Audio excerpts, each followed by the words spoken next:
Okay, I got 5:30. Unless you want to just call a roll so we have it official.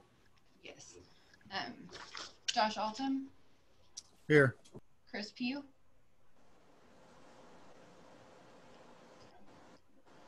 Mayor Pro Tem Lee. Here. Linda Rhodes. Here. Tad Wandell. Here. All right, well, we're going to move straight into the work session. Do we have any issues regarding the coronavirus emergency? Mayor, I do not have anything. I'm sorry. Okay. I do not have anything. Does any member of the council have any issues or concern with the coronavirus emergency right now? Okay, then we'll move on to the continuation discussion of the 2021 budget discussion. Does anybody want? Chad, go ahead. Just to let you know, Chris Pugh's joined us. Okay. Any discussion on the budget? Any questions for Lakita or George? Mayor, I had sent obviously the memo out to you all yesterday, and I'd be happy to summarize that or respond to questions, but we have no other formal presentations. I have a question. Can we get some clarification on the terrorist fund, the money that comes in and what fund it goes to? So, because some citizens have been asking about that. So can we possibly get some clarification about that? Sandra, you're talking about the tourist fund? Yeah. I am working on much more detail on that than I've got available tonight, but I'm kind of going back and tracing the history of everything that's happened with the tourist fund. But okay, we have a fund summary that has been provided to some folks in the community, but essentially there is a negative fund balance in the tourist fund. And as soon as I'm finished doing the work that I'm doing now, I'll give you a much more complete summary of projects that have been anticipated in the tours and how anything that's been done so far has been funded. Okay, so I have another question about Bloxon. Did we hire a contractor to do code compliance? Because there's been some complaints about that also. I'm sorry, Sandra, about what? Did we hire? Compliance? In Bloxon Park? I'm not, Melissa, are you on? We are not contracting for code compliance. We have one code compliance officer. I think George showed me something on that, and I think the person that is referenced is a building inspector through Safe Built. So did you say she was with the county, Melissa? No, she's with Safe Built, who we contract with to do building inspection. Building inspection. Okay. Well, some of the businesses are complaining the way she's talking to them, and they feel like she's down there threatening them. So somebody might want to get with them, and I can get y'all some names. You might want to get with them and speak with them about how they're being talked to, because that's the complaint. That George just showed me that this afternoon. I haven't had a chance to look into it yet. Okay, thank you. That's it for me. Josh, you got anything on with the budget? I do. On the memo you just sent out earlier today in regards to the capital bond fund, I thought we spoke about completely removing the safe routes to school. And then I also see in here with the TxDOT bridge deal, why even entertain to partake in that? I mean, can we put that on hold? Let me talk first about the safe routes to schools. Okay. What we've sent to you today is a modified Schedule A attached to the budget ordinance that shows a slight change in the capital funds project, because we had budgeted and provided line items in both the current year and next year to do that Safe Routes to Schools project because we don't have a real good handle on when it's going to happen.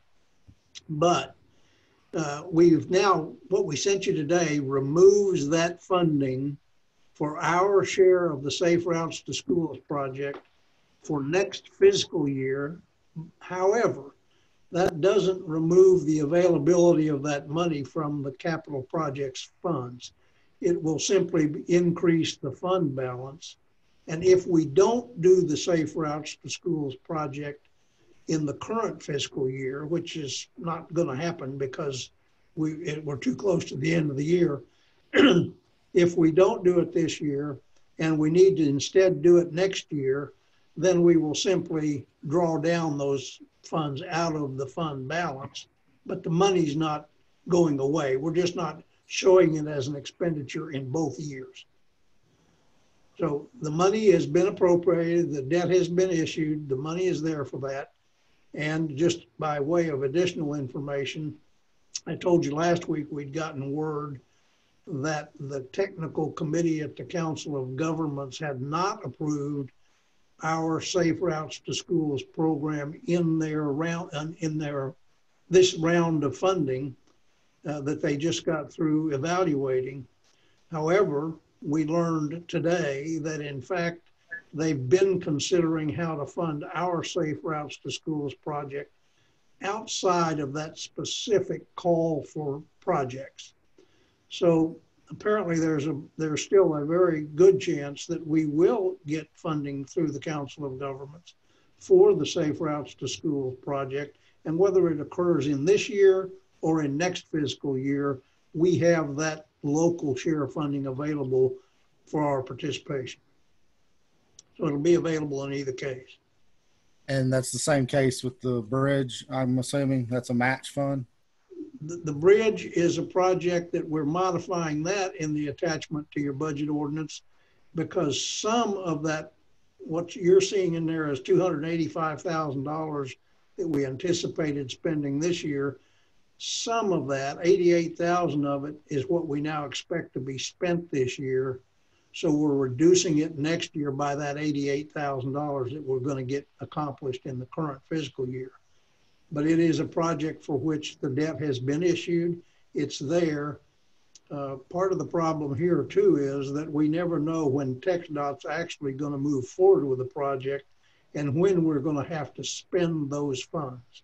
But it's available and it's there, and we're just trying to modify that schedule so it shows as accurately as possible which year we think we're going to be spending the funding in. All right, thank you. Linda, questions? I do. On the information that was sent to council for the potential budget reductions, there was a total of $106,900, which would leave us with fund balance percentage of expenditures of and I'm sorry, this is small print. 7.8, 7.8%. 8, okay. 7.8, thank you. There were some other suggestions too, as far as possible budget cuts that was submitted, and I did not know if that would be a consideration or a consensus of the council to maybe put some more on this list so that we could increase, make that fund balance look a little better there. Linda, what I've included in that recommendation, again, I was trying to balance what I was hearing from all members of the council and measuring that to some degree against what the impact would be of making some of those more draconian cuts to the budget. And going through what you and Josh and Chad and the discussions among all of the council have been, we came to that conclusion that $106,900 of that we could cut from the budget. And if we in fact left the rate not at 80 cents, but the tax rate down to the 77-cent tax rate, the combination of those cuts and the tax rate at 77 instead of 80 that we could increase our ending balance from 6.3% to 7.8%. And that's a good move, in my opinion, in the right direction. Clearly, if the council wanted to make more cuts than that to the budget, the impacts are going to be greater. And I've asked and didn't send to you all, but each of the department heads have given me much more detail on the very specific negative impact that it would have, particularly if we cut staffing off of that list. But I just tried to balance what all the council members were saying and what we could live with without dramatic cuts to our service delivery.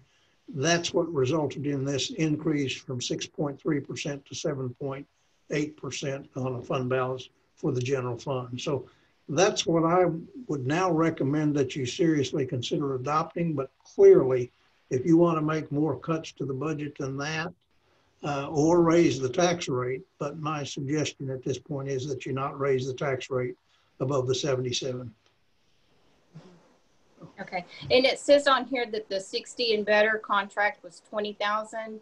I was thinking that it was 24,000. Is there a reason why the 4,000 difference? No, I really think it is probably closer to 25. It's probably 24, but I don't know exactly when we'll be able to terminate the agreement. And whatever the savings is would go into the fund balance. But well, I'm suggesting you actually cut 20,000 out of the budget. Okay. And just like some of the other things on that list, Linda, if in fact they're left in the budget, and there are some other things that if they're left in the budget, and because of COVID we can't perform those, then that's going to be savings, and it's going to help us. So our hope is that we've now elevated that savings to that fund balance to 7.8%. But by the end of next fiscal year, we'll see a better performance than that. And I suspect we will. Okay, thank you.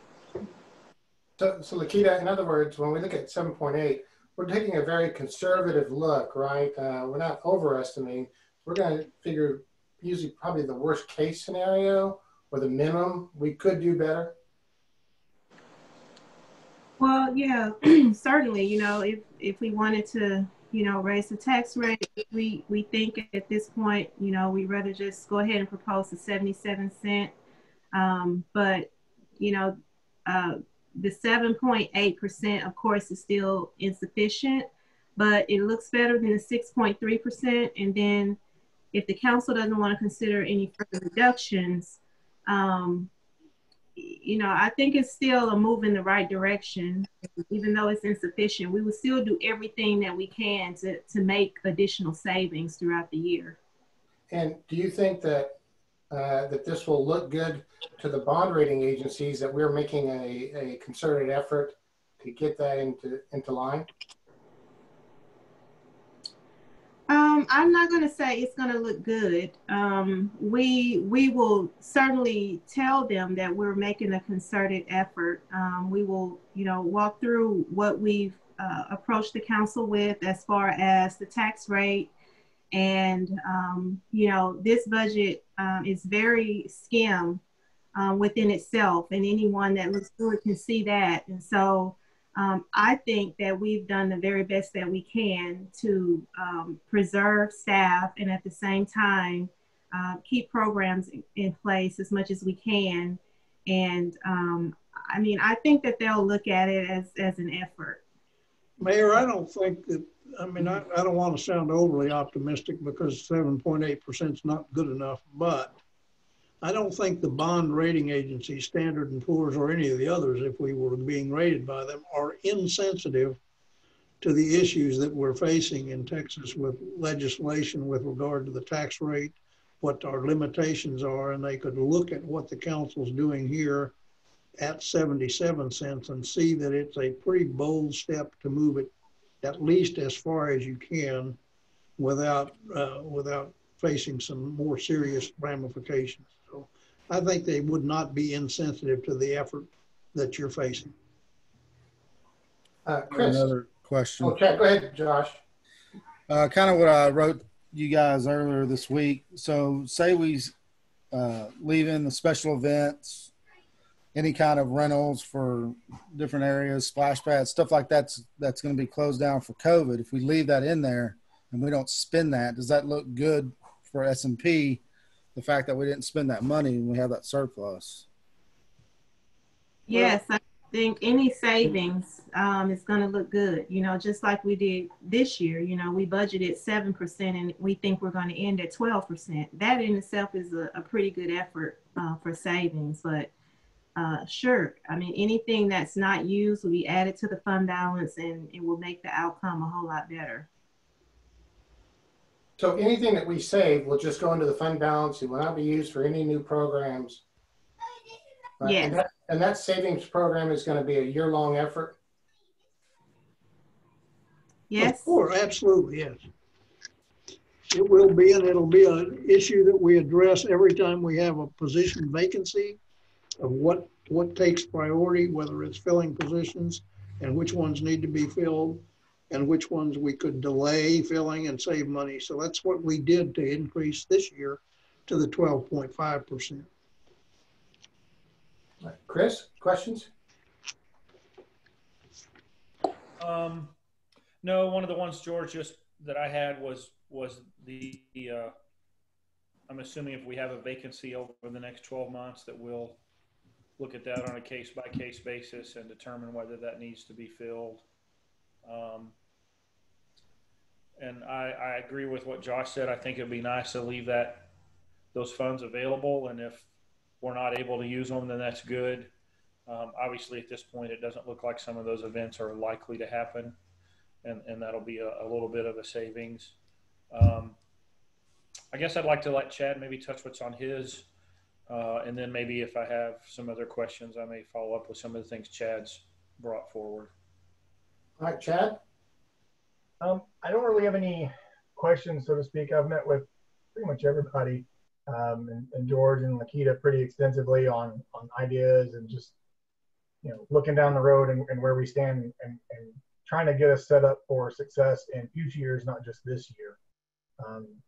Because my biggest thought that's on my brain is, okay, if we do X, Y, and Z right now, that's great, but what does it look like this time next year?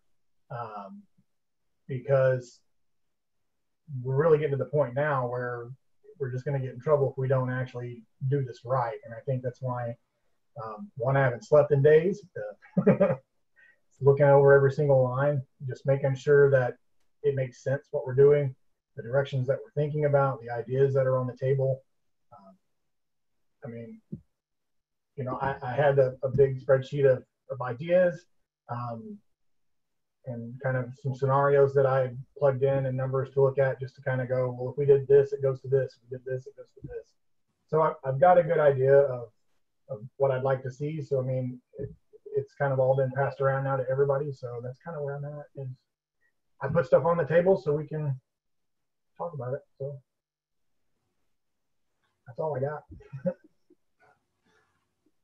All right, Chris, did you say you had some additional comments? No, I just didn't know if Chad was going to expound on some of those things. I know that, I don't have the list up at the moment. I think we've all put out some, I'll call them drastic ideas. Not throwing anybody under the bus. I talked about maybe closing the library. I know someone mentioned maybe we don't hire the police officer. We just things of that nature that are somewhat drastic. And at the present discussion, I'm not hearing anyone say that I'm really in favor of one of these drastic cuts. So I think that George and Lakita put together a good spreadsheet of cuts. I'm with Chad. I'm very concerned about where are we going to be in another year. I don't know if there's not much to cut now. Next year, hopefully we're in a better position. We do have some developments coming online, and hopefully we have some retail developments that will also either be built or just about to be done. And we'll have some better revenue streams next year with the two big developments going on right now. It's well over 100 homes. So I am concerned about where we're going to be in a year. But I also you know, everybody's in a tough spot right now. Lots of people have lost their jobs, and you know, there's only so much that we can do, but we also have to provide those basic services that everybody expects: streets, roads, police, fire. And I think the staff has done a pretty good job. The chiefs have done a great job recruiting good, solid help, have slowed the turnover on that revolving door that we've experienced, and particularly in the fire department. Chief Brown's done a great job with getting that department built up and slowed that revolving door. I just hope that we can maintain that. And that's one of the reasons that I don't want to let our staff go, because I don't want us to start losing the good people we have to get a small incremental savings and then find ourselves in a jam with huge amounts of vacancies and needs in the departments for overtime or short shifts. But I'm happy with the, I believe it's 106,000 that George and Lakita have come up with, and I would support those items that are on that list. George, this still includes using some of the tax note to purchase the ambulance and the fire truck? We could do that, yes. I mean, it still has, the capital projects budget still has in it this $6 million issuance for those tax notes, which we can do without raising the tax rate. And that's a council decision that would come down the road on exactly what projects would be funded. But certainly we could, in fact, cut out part of that money to use for that capital, those capital purchases, yes. Any other questions about the budget? I got one again. Okay, go ahead, Josh. On the budget reduction expense item sheet that you gave us a couple weeks ago, I don't know if you can see it, this one right here. I remember that one. All right, I'm waiting for George to look up. I'm listening. Maybe you can't hear. I can hear you. But on this whole list here, is there any on here that you took our recommendation to take out? Did I what? Is there any on here, like we gave a recommendation to remove and not to put on here? For example, I submitted about not including the furloughs.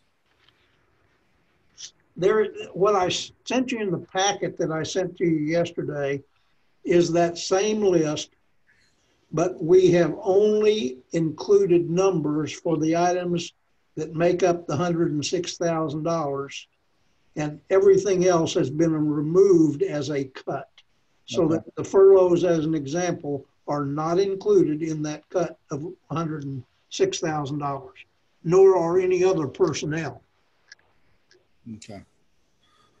Thank you.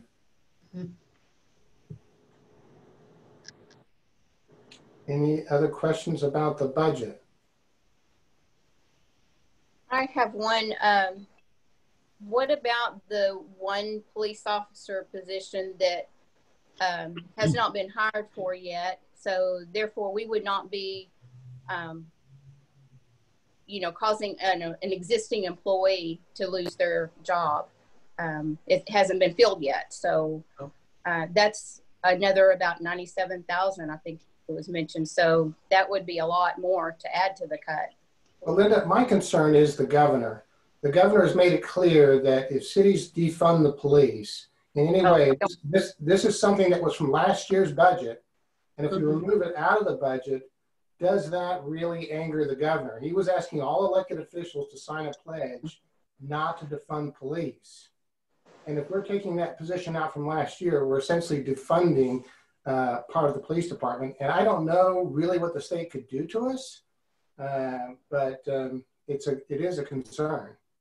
Okay, if that could be construed at that, then we don't want to do it, obviously, because I'm not for that. But that's what I'm saying, because we had last year's budget, so it would be considering, if I'm not mistaken, Lakita, would that be considered cutting the police budget if we got rid of the position from last year? That's an authorized position from last year.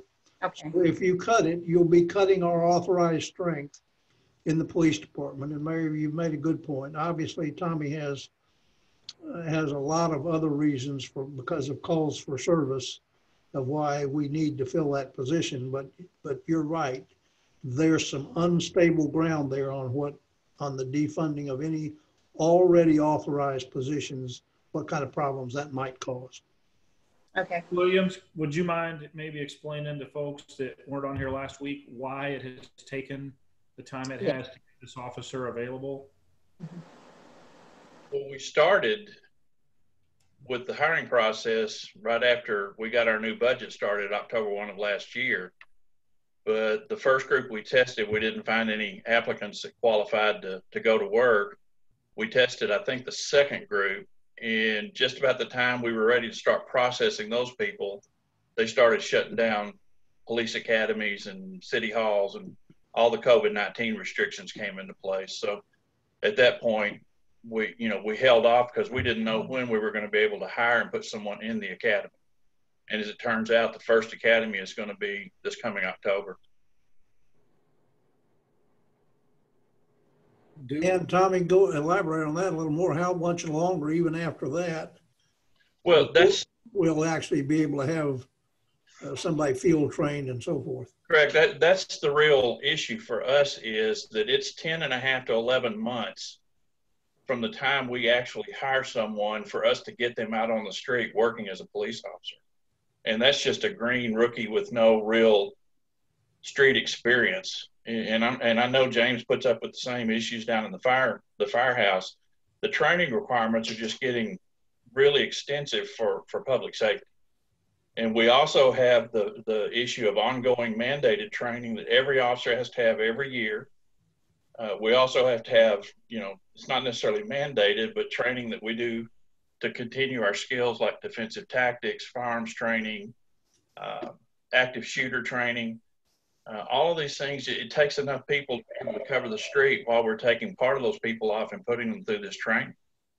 But we're also, our offenses are down. Our Part 1 crimes are down this year a little bit, but our costs for service are still going up. People call us for a lot of things. And right now we even get calls about masks and social distancing that, you may not be able to do much except go and tell somebody to put on a mask, but you still have to answer that call. Is some of this cost, this extra training, to maintain our best practices? Part of it is to maintain the best practices. I couldn't tell you right off the top of my head what all it is, but a lot of that has to do with the issues that we deal with on our best practices program, things with evidence, things with the active shooter, things with defensive tactics, even firearms factors into that. There are standards that you have to meet in order to be able to remain recognized. And what do you mean? And when we say best practices, for those people who don't know what that is, what does that mean? It's basically a state accreditation. It means that we meet a predetermined set of standards that are recognized statewide as the best practices for police work. Are you audited for that? I'm sorry? Are you audited for that? Yes, sir. We're audited for that. We turn in audits every year, just from us to them to show that we're still with the program. But every 4 years, we go through a full 2.5-day inspection to make sure that we're still compliant with all the regulations of the program. And that's an outside audit. Chief, got a question. Sure. Just out of curiosity, when you hire somebody off the street, do you hire somebody without any certifications at all, or do you hire them with their T-close already and then you send them to all the other training that's needed? We would love to hire people that have their police academy behind them. We just have not been able to find anybody that is qualified to do that. So we pay for that training for them to go. We have to pay for the training for the academy to get them through that, because the issue is with the size that we are, a lot of experienced officers just generally don't come to smaller cities. And the officers that we do get that have been currently licensed, they've been let go from other departments. And they've got performance issues, all kinds of problems in their background. We just cannot bring them on. Right. I know it's different with the fire department. In order to be a fireman, you have to have your EMT cert. Right. And I know when we hire at least firemen certified and EMT certified. So I was just curious. I didn't know if you went that route as well. So I appreciate it. Thank you. And Tommy, just to clarify, you get a call from a citizen to tell you about a mask issue, and you have to respond to the call, right? Sure. Yeah, we've had several calls, especially right when the mask mandates went into place about certain businesses that weren't requiring masks, and you know, we had to go make some visits, and you know, we dropped off copies of the governor's general or executive orders. Just had conversations with them, encouraged them, hey, you know, you need to abide by this. You can be cited. You know, we're looking for compliance. We're not looking for, you know, we're not looking to you know, punish anyone. And we've written 0 tickets, correct? I'm sorry? We've written 0 tickets. We have not had to write a ticket. We've gotten full compliance so far from everybody we went to.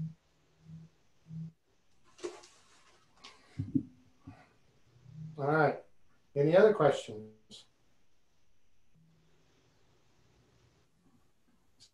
I don't know if Sandra has a question. She's leaning forward like she's going to hit her mic. I can't tell. Nope. Okay. Any other questions about the budget? Then I'm going to ask, since they're not, are there any other questions of clarification on anything else on the agenda? We have a little bit of a packed agenda here with some zoning cases. Does anybody have any questions that they'd like to have discussed about those right now?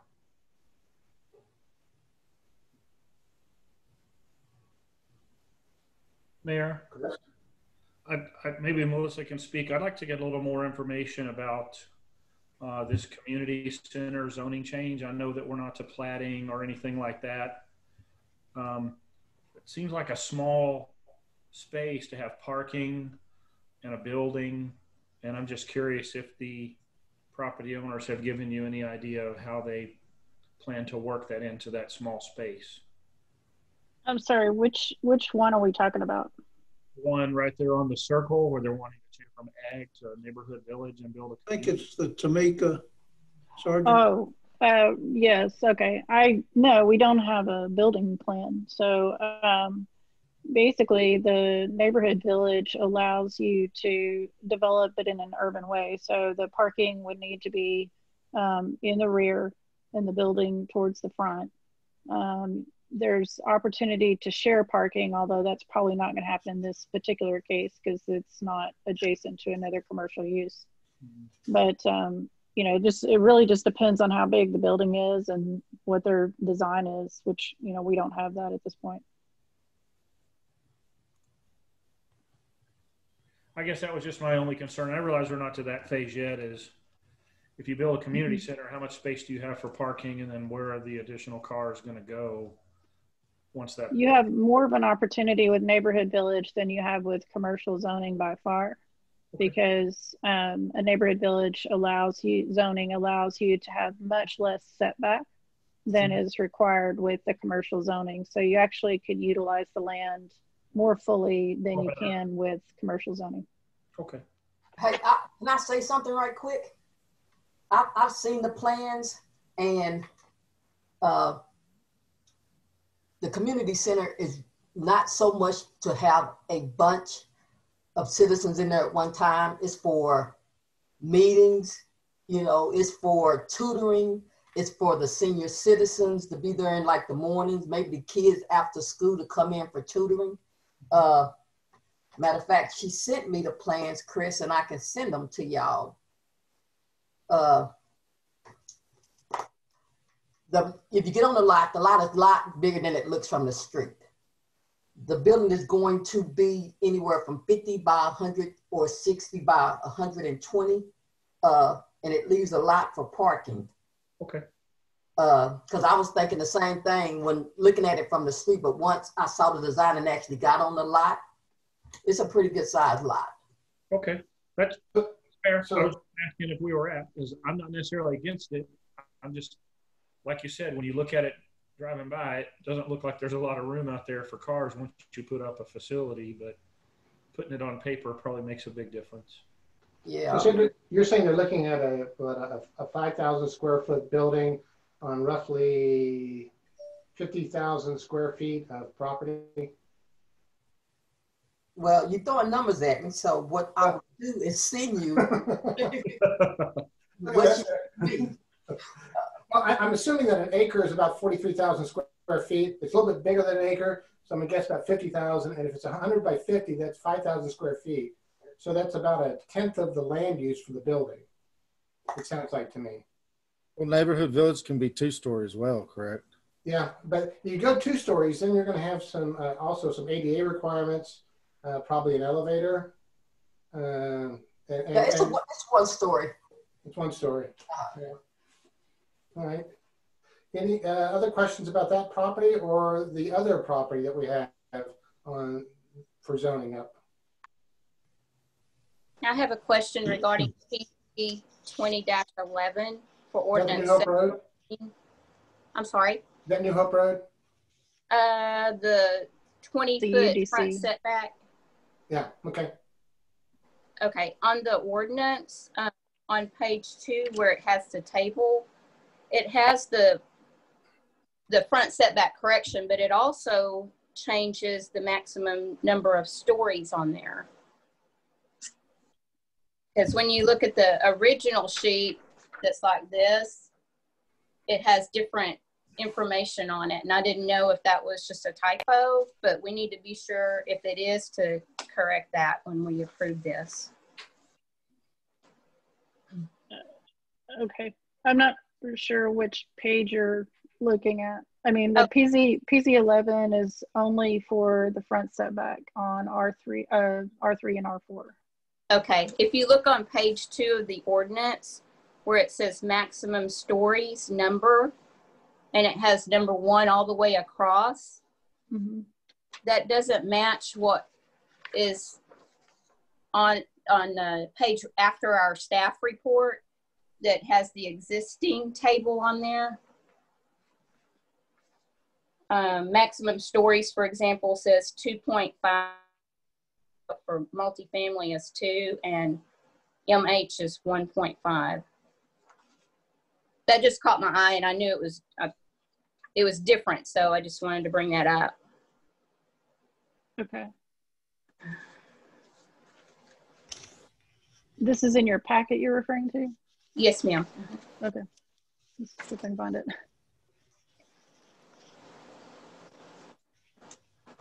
Linda, can you give her the page number or something? Since that thing's 200 pages, it might. Yeah, that's what I'm like. What page? Well, I don't have the page. I'm sorry. I think it's page 64 in the packet. Wow.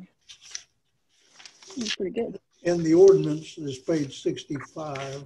Okay, that would be correct now because it's the page right before the ordinance, 715. So.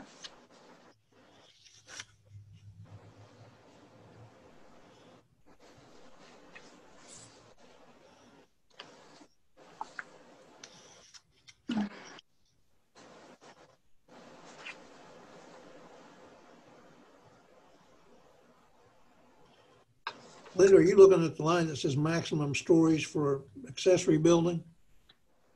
It says principal buildings. Let me see. Principal buildings. Yeah, principal buildings, maximum stories.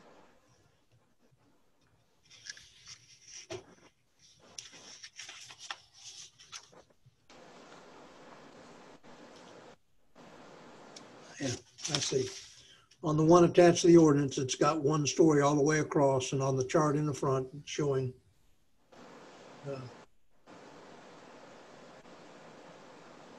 Yeah, we're not recommending any changes on the stories on that. Right. I just wanted to be sure if we approve ordinance 715 as is, that changes that too. So we don't want to do that. So whoever makes the motion to approve, if that's the case, then we need to be sure to make note of that. That's all. Thank you. Okay. Any other questions about any agenda items? If not, we're going to go into an executive session here. Mayor, do we need an executive session? Well, yeah, I'd like to have an executive session briefly on the municipal judge, associate judges, and any updates that we might have on the council have a chance to ask those questions about what we have on the agenda. There may be some questions of where we're at. So Leslie, if you can get us somehow. Bear with me. Let me put everyone into the waiting room that's not involved. Hey, Melissa, that's page 182 of the PDF file for the council agenda. Yeah, I just saw it. Thanks for catching that, Linda. You're right. That should not be one story.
Do we lose others?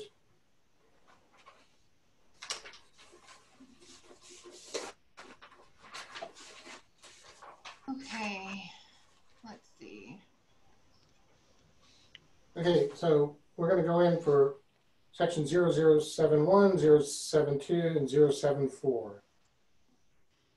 And there's Linda. So we're coming out of executive session. I don't believe there's any action to be taken from executive session. So we'll move into regular session. Please note that all members are here. And we're going to move on to the citizen and visitor forum. And let me just explain to everybody what I'd like to do is that if you have an item that's not on the agenda and you want to talk in the citizens visitor forum, then do it then. If you're going to talk about any of the action items, which you can see under items for individual considerations and public hearings, I will give you an opportunity to speak on each one of those. That's on page 3 of your agenda, and we'll have sort of a mini public hearing that you can talk about the budget then, you can talk about the tax rate at that point, so that we can keep it somewhat orderly. So Leslie, has anybody requested to speak in the citizen visitors forum about things that are not on the agenda? Not to my knowledge. Okay, then we'll move on to reports and announcements. Announcements for the City Council. Linda, do you have any announcements?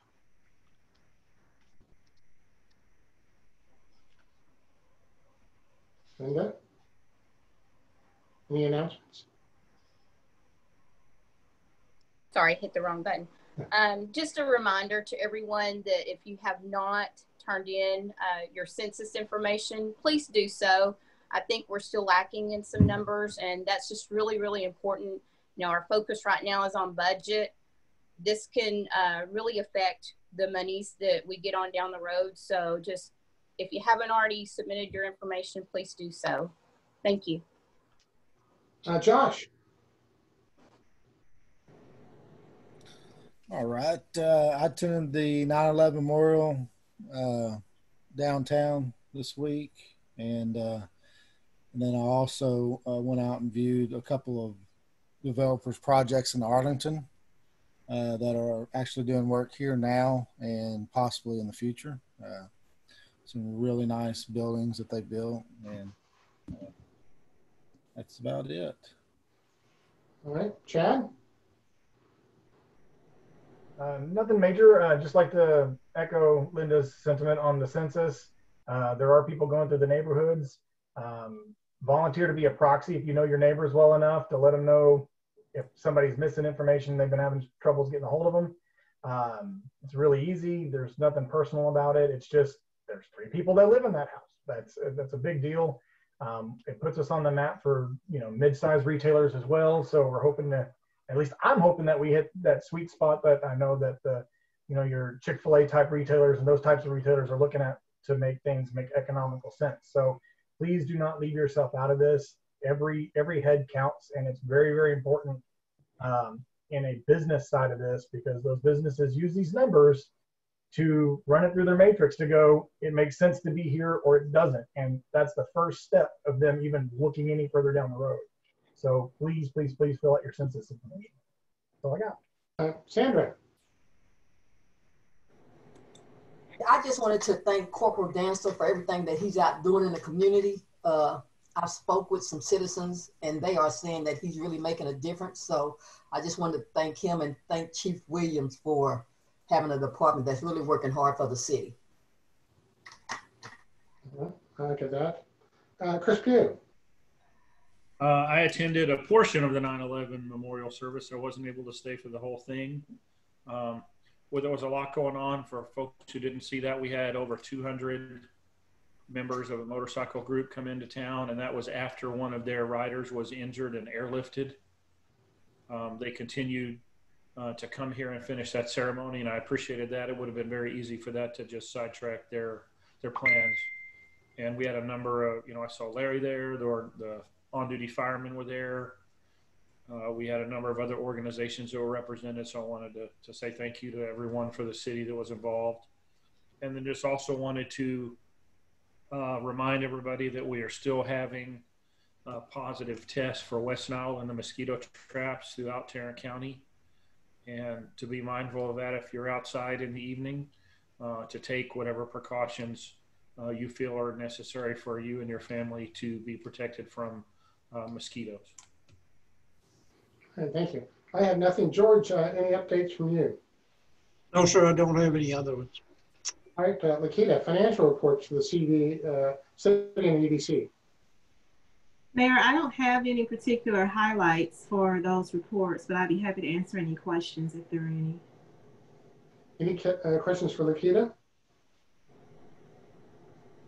All right, then we'll move on to the consent agenda. These matters have appeared on previous agendas. They may little or no deliberation and are considered routine. If discussion desired, items may be removed for separate consideration. Does anybody want to remove anything from the consent agenda for separate consideration? If not, go ahead, Linda. I have a question. Is it necessary for us to remove maybe that resolution 576? Because staff had specifically on the agenda, the staff report, they asked for specific wording on the motion. Is that necessary? Drew? That's on the TCAP. Yes, yes it is. It says staff would that any motion to approve also would include clear direction as to whether the final documents should approve or opt out of the default SHP plan. It's just a question. I would think if you made a motion to include that specific language in that one. And I'm fine. Yeah, I'm fine with that. Okay, thank you. So Linda, do you want to make a motion on the consent agenda with that?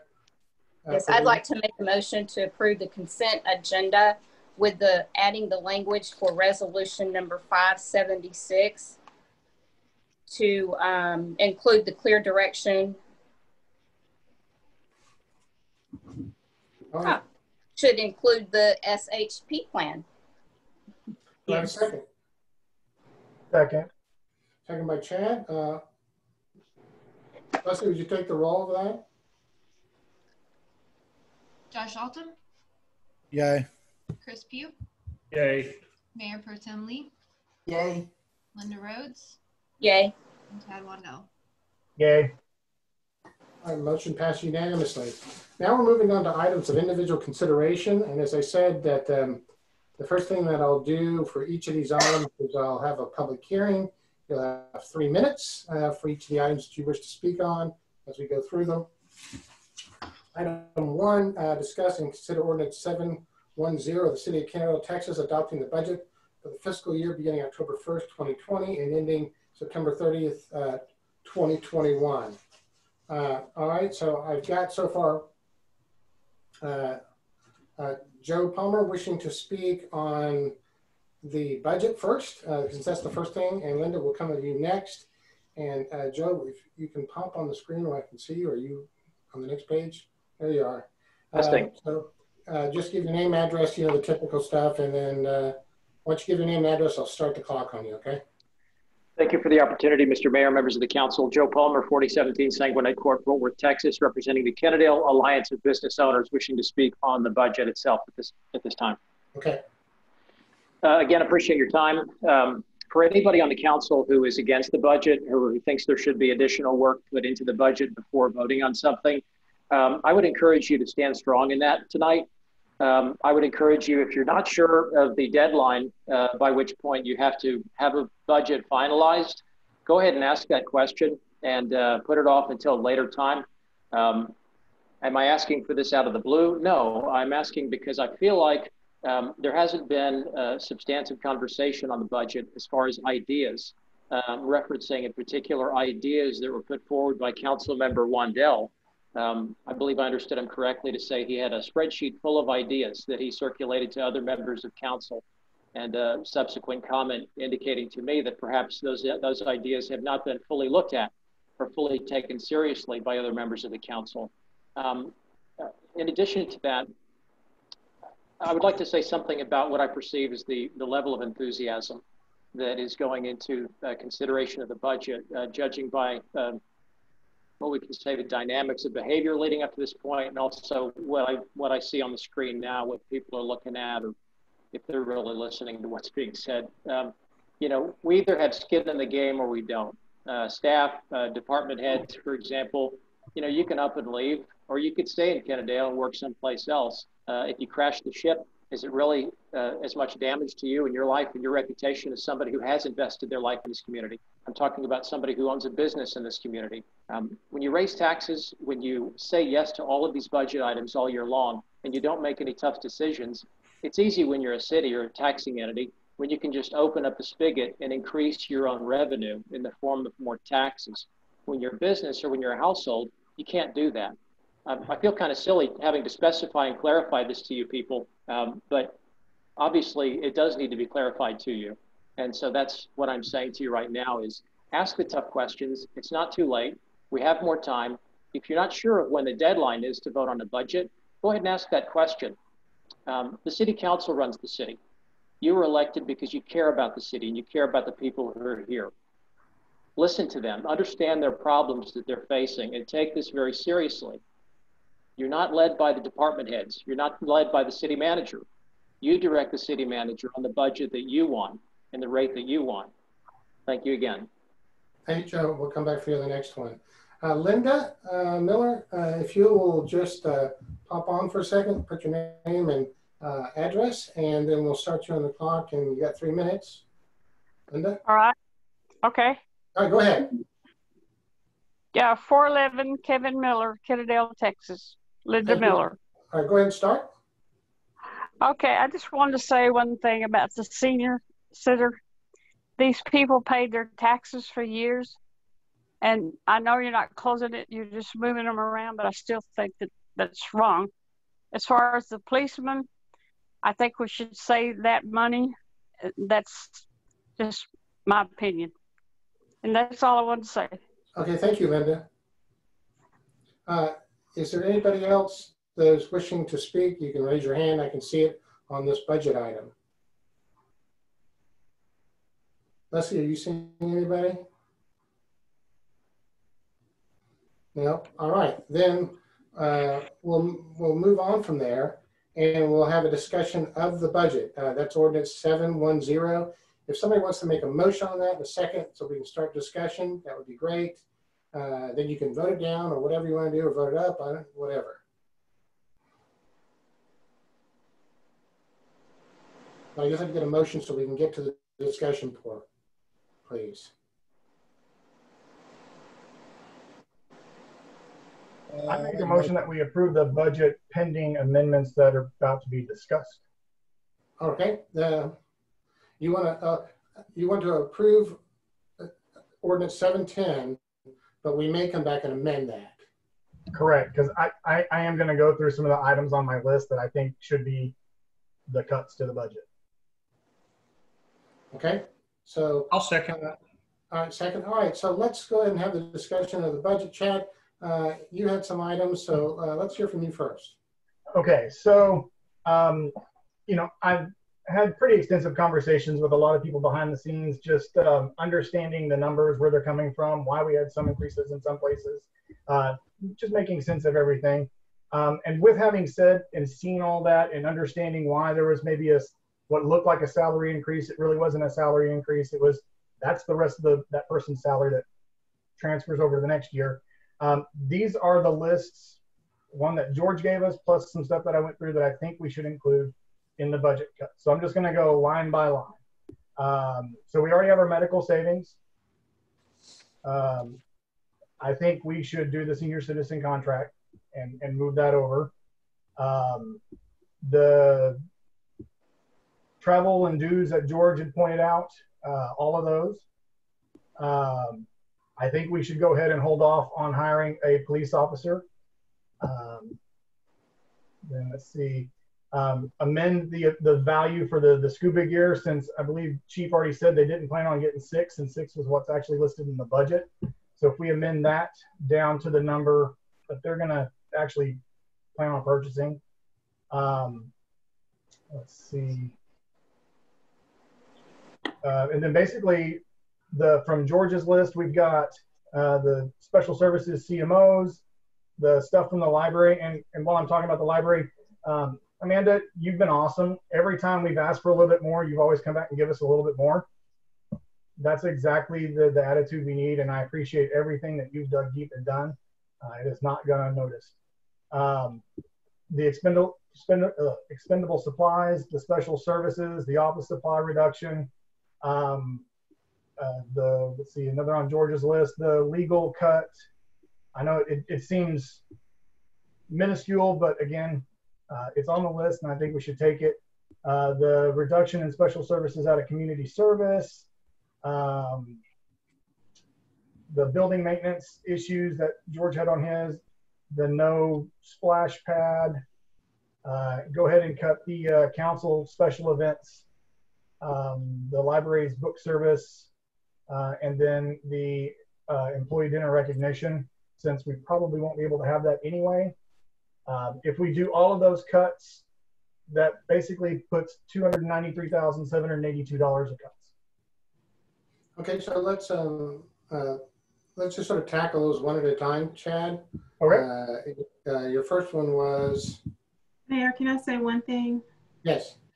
Okay, out of that total that Chad gave, the $25,000 for the splash pad, that wouldn't affect the general fund. Okay. So if we remove that, it will be out of streets. All right, let me update my numbers. That way I'm looking at clean numbers. Okay. Analyze, refresh, analyze, refresh. Okay, so did that not take it out of there?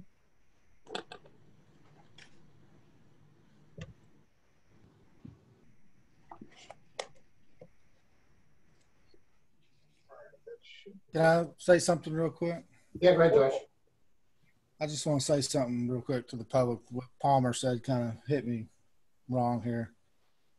And it struck a nerve. I just want people to know that, you know, we spent at least 5 times talking about this budget.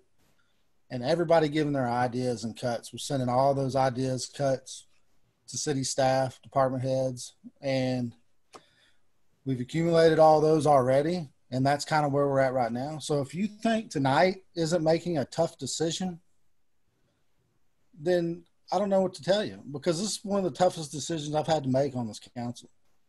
And so I don't appreciate what he said about us not making tough decisions and not focusing on this budget, because we spent a lot of time on this to get where we're at right now. All right, thank you, Josh. So Chad? So, okay, so updating those numbers, that gets us to 267,787 in cuts. And then I'm just double checking to make sure that that updated here. Yes, it did. So it gives us some numbers to look at when we start actually looking at what rate to adopt.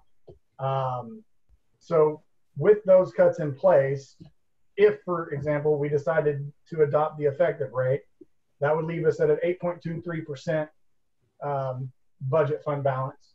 if we did the, what was it, the 0.77 rate, that would leave us at just over 10%.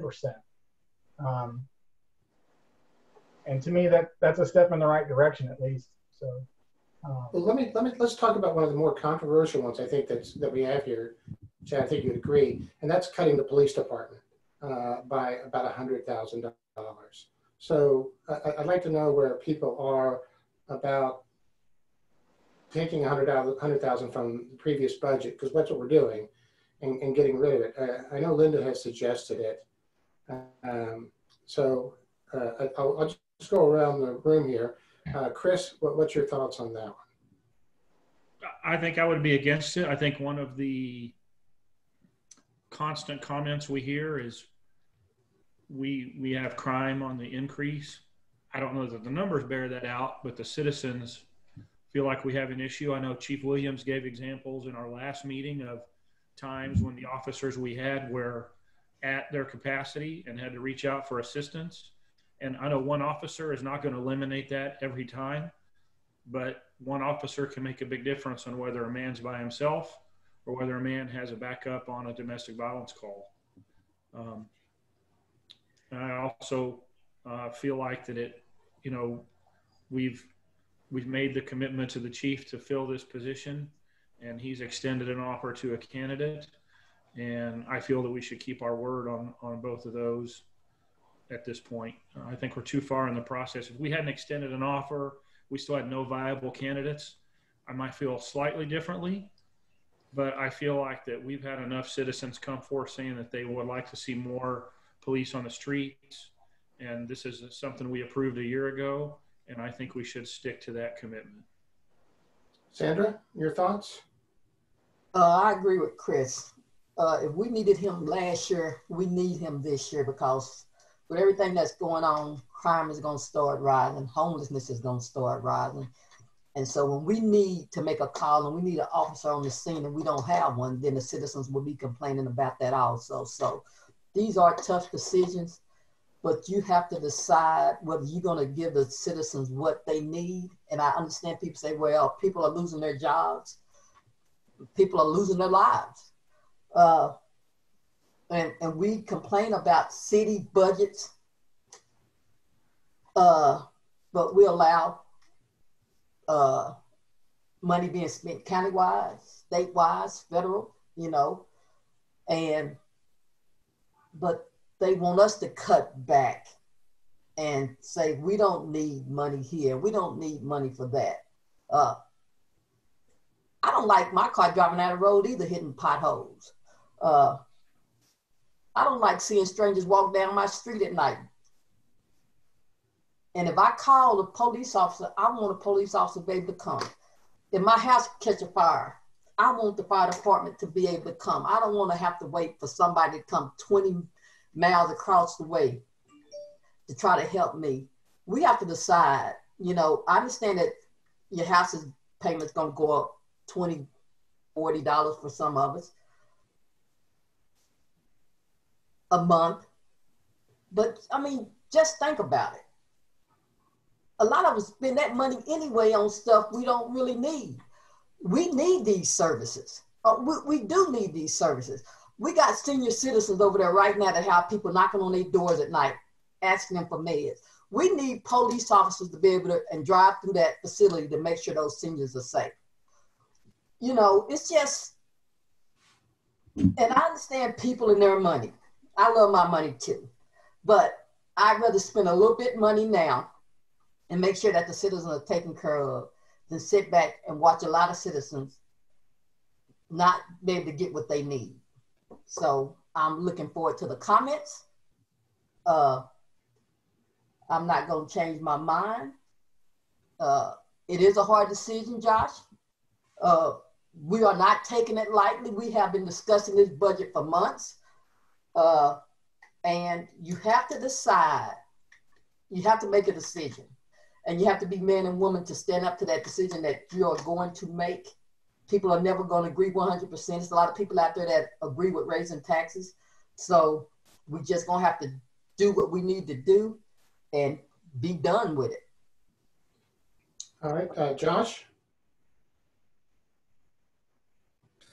I agree with Chris and Sandra. You know, a community's #1 priority is to provide public safety. And by us cutting that, what kind of message are we sending to our citizens? This was a last year budget item, and so for that, I think we need to move forward in hiring this police officer. All right, so let me bring back down to, where's Linda? Linda? Oh my gosh, she's not on here. If I'm not seeing Linda, did we lose Linda? I think we did. Let's see if she pops back on chat. Do you have some comments for that, or would you like to move on to some other ones? No, I'll make my comments on that. So one of the things that was mentioned to me is that there's a possibility we're about to lose a police officer outside of the one we need to hire. Correct? Yeah, Tommy, I think that's correct, Tommy. We've got, in addition to that one vacant position. So in that scenario, how long does it take to refill that other position now that if we lose that officer? It'll be the same amount of time. We'll start them in the academy in October, and they'll be completely finished with all of their training by this time next year. So that other officer has officially resigned? Yes, he's gone. Last Friday was his last day. So we'll be too short, is what you're saying, Chief? We'll be one short from the staffing prior to this year, and then we'll still be 2 short with the new hire that has not been filled. Yes, sir.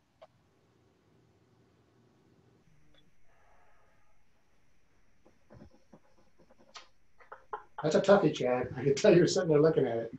I know, and I'm thinking about the bottom line here, because ultimately, sure, we could hire these 2 police officers, but then we could wind up being in a position, say everything hits the fan and it makes a mess, and well, now we're $2 million short in sales tax money come around next year because maybe the economy just goes kaput, and we go 6 months where it's literally nothing.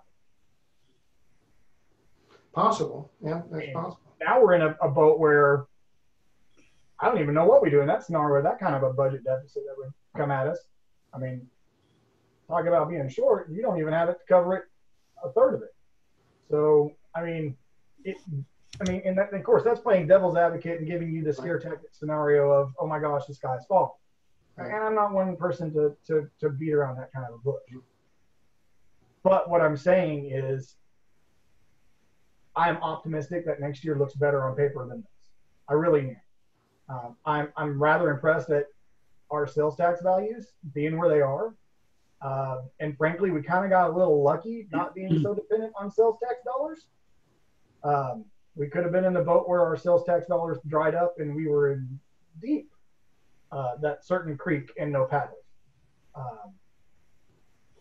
So, I mean, in the grand scheme of things, knowing that officer has officially resigned and he is gone, we definitely need one of those officers. I agree. Chad, let me ask the Chief this. So, Chief, this guy resigns, right? And so it's going to take you a while before you're able to hire. So is that freeing up salary that goes back into the general fund, George, since that's not a person we will have on the payroll for maybe 4 or 5 months? Well, if he has a resignation and we don't, I mean, however long that position is vacant is savings in the general fund budget. But we've just gone, and Tommy can speak to this, or Danielle, we've just gone through an interview and hiring process where we interviewed something like 20 people for this one position. So it may very well be that we'll get Tommy back in that strength and get those positions filled sooner than we might otherwise, but they've still got to go through that training, and they're not on, but they're on the payroll. So Tommy, how long will it take you to replace the person that we're leaving? We actually have a second applicant that I'm interviewing tomorrow afternoon to fill the last open position. I've already made a job offer, and we've got one applicant ready to go. And then I have a second one because of this group that we just tested, that if she passes everything tomorrow, she should be acceptable as well. And your opinion is that we're still 2 officers down from what you had asked for last year? Yes, well, I asked for 3 last year and was approved for 1. So there were 2 officers that I asked for that were not approved. That's correct. And Leslie, are you reaching out to Linda to see what's going on? I've just gotten a text from her. I texted her, Mayor. She said she was disconnected and it's not letting her back in. She's trying to sign back in, but so let's give her another minute and see if we can get it. If necessary, she can call in. Let's not forget that. Chief, question. Sorry, Mayor, for interrupting you. No, go ahead. These 2 that we're hiring, or the 1, are they already certified, or do we have to send them to school? No, they will both have to complete a police academy. And you're going off that 20 or so list? Yes, the last group that we just tested.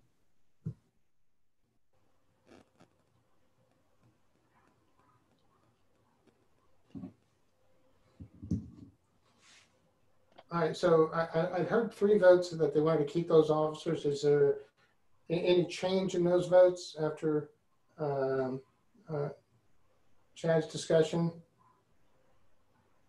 I'm not seeing anything. Okay. Chad, what else did you have? I mean, let's see. I mean, we started off with the most controversial kind of one. Right. Honestly, a lot of these come from Georgia's list. You know, literally 179,000. I think that's the number. Let me go back over to the spreadsheet real quick and get my tabulation. Yeah, 179 came from Georgia's list of non-employee related cuts. And that's not doing any furlough or removing the employee assistance program. But basically all the other non-employee related cuts is on that list. And I think all of those are doable, and you know, it doesn't hurt us to take them off, because in the grand scheme of things, if something happens and you go, ooh, the building needs a major cleaning because we have an outbreak that was linked back here or something, then that's something you come back to us and we just go, yeah, clean the building. You know, we vote for that. But I mean, George? Mayor, let me just, I need to try to clarify, because I mean, clearly, if you're going to adopt an ordinance tonight, we need to be very specific on what the numbers are that go on that attachment A for the general fund. So I need to identify exactly what, Chad, you're recommending the cut number be. But, and you went over some of that pretty fast, so I probably missed some of it. But for instance, if you were suggesting on the original list of cuts I sent you, I'd put on there as a possibility, although I recommended against it, for instance, $23,000 in dues, travel, and training, and so forth.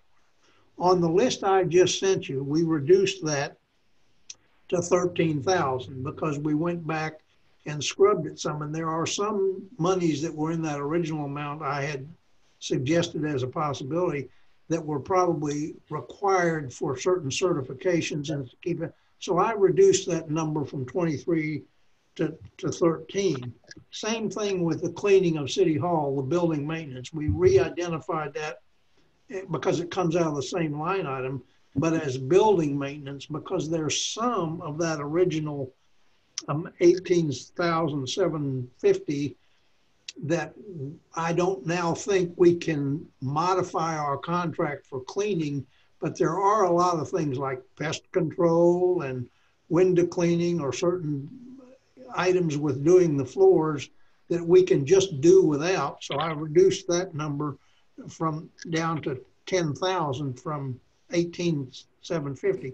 So what I'm saying is we need to go down that list, Mr. Mayor, and if you're going to adopt an ordinance tonight, then we need to be very specific on what you're going to direct us to take out of the proposal that I sent you yesterday. And so some of these I just didn't catch as you were going down the list, Chad. The specific number was. Is it also possible that as we go along, we can go back and amend the budget as well and remove items? Well, yeah, you could. But the more likely thing is if you cut too much, we're going to have to come back at some point. For instance, if you cut the $12,500 for the special events and we get some COVID relief and you decide you want to do those events, then it may require that we amend the budget if in fact we haven't found other savings in the budget to pay for it with. So again, I just am trying to caution you against being too dramatic with these cuts, because if we're going to do them anyway because of COVID or whatever, that money will go into the fund balance, even if you've left it in the budget.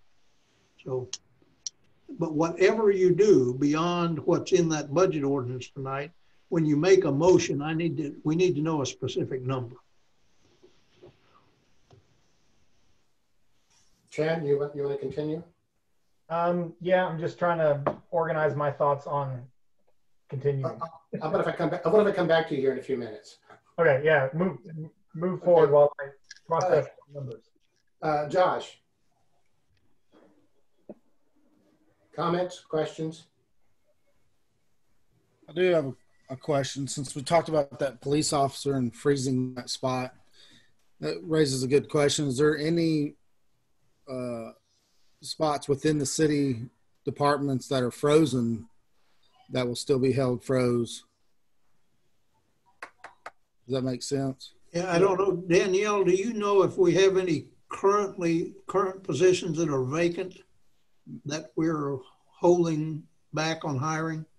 We have. I know we did earlier in the year, but we have a part-time position in the library that's not filled right now, and I believe that's the only one outside of that police position.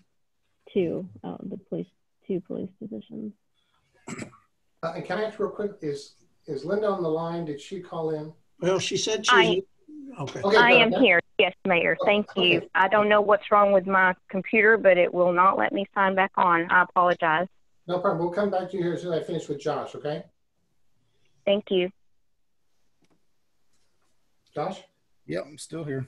So I think all the cuts that we spoke about, I think are great. I think everybody did a good job, because every item that I requested or spoke about was removed.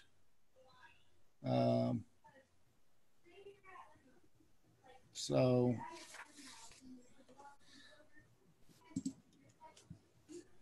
oh, thank you. I've got so many notes. It's crazy. I think so far we've done a pretty good job. I don't see anything else right now. Okay. If something comes up, just let me know. Linda, I said come to you next. Okay.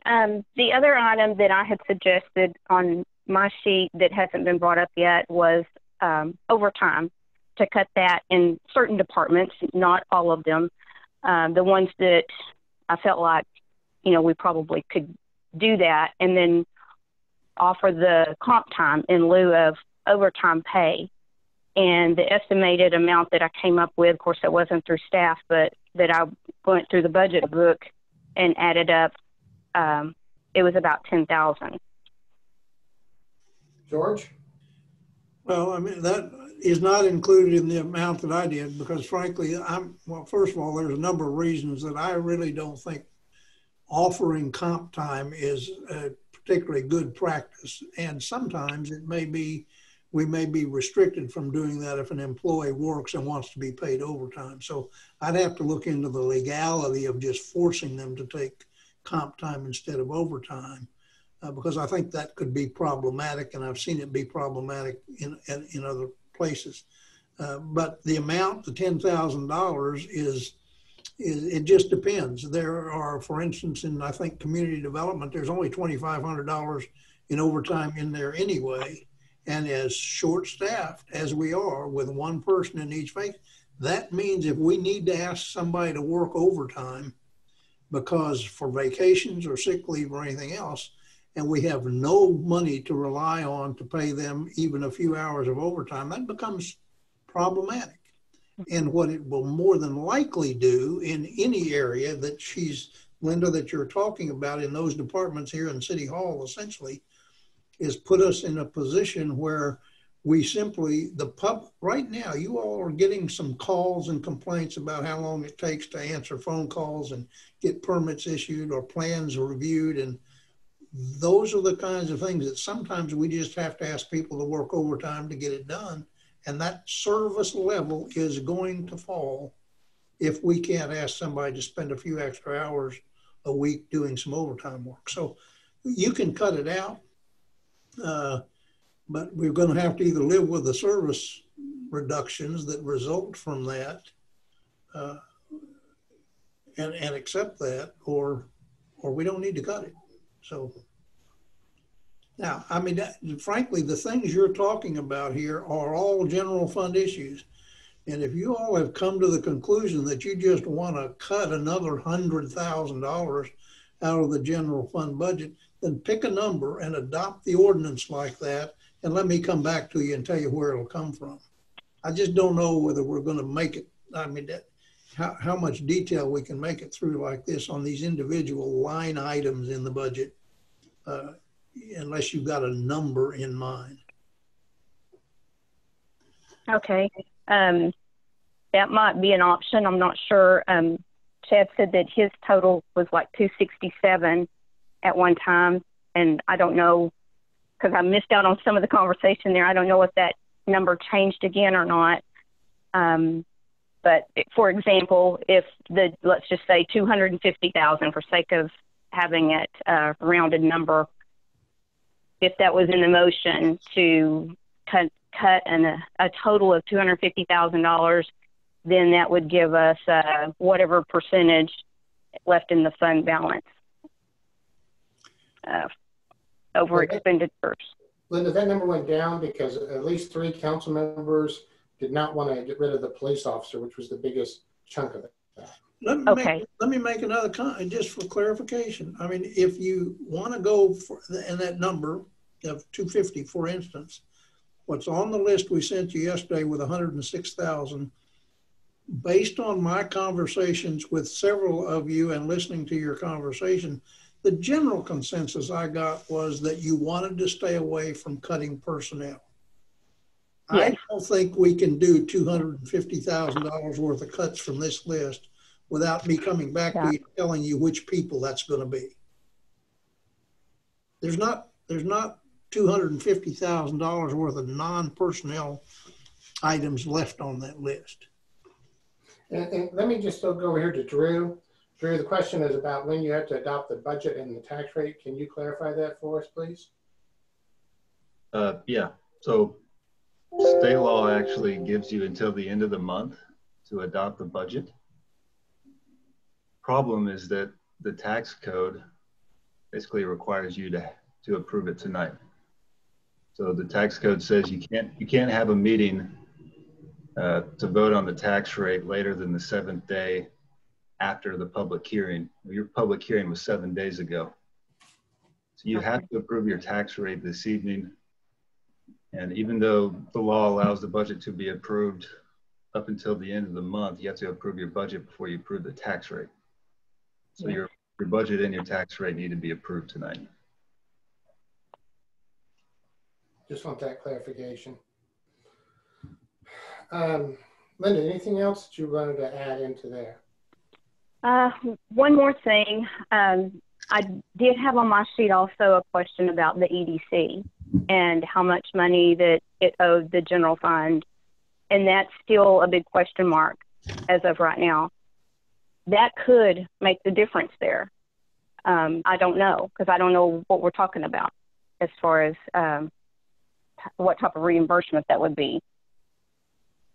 So, you know, I know that's going to be conversations for definitely we need to have those in the future for that and the TERS for any type of reimbursement. But again, that if we had that information, that could be some of the money that we need, that we're looking for.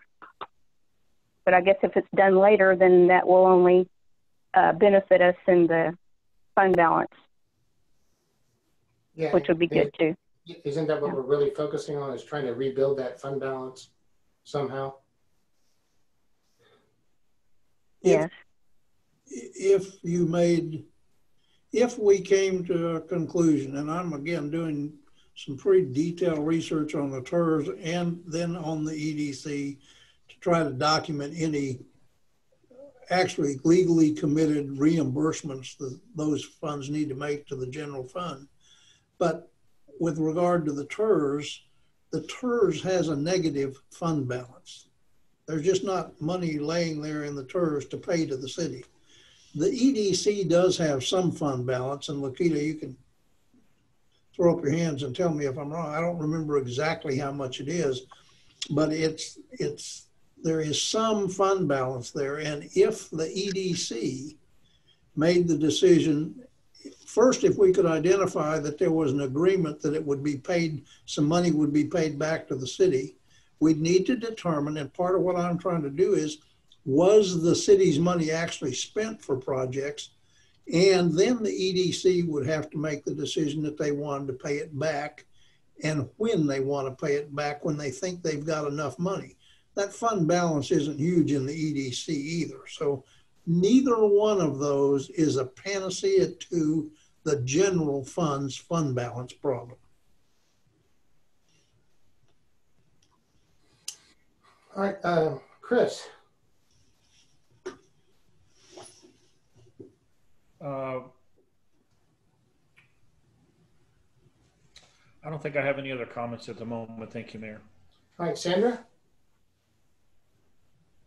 So George, again, you brought up the TERS. So when that is it Lakita, is it 167,000 that's coming in? Give me 1 second, Sandra. Let me go to it.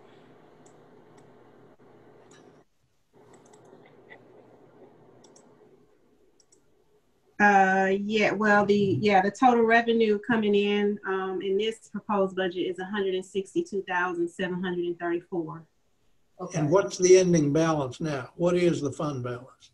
The fund balance at the end of this year on September 30th will be 393,825 in the negative.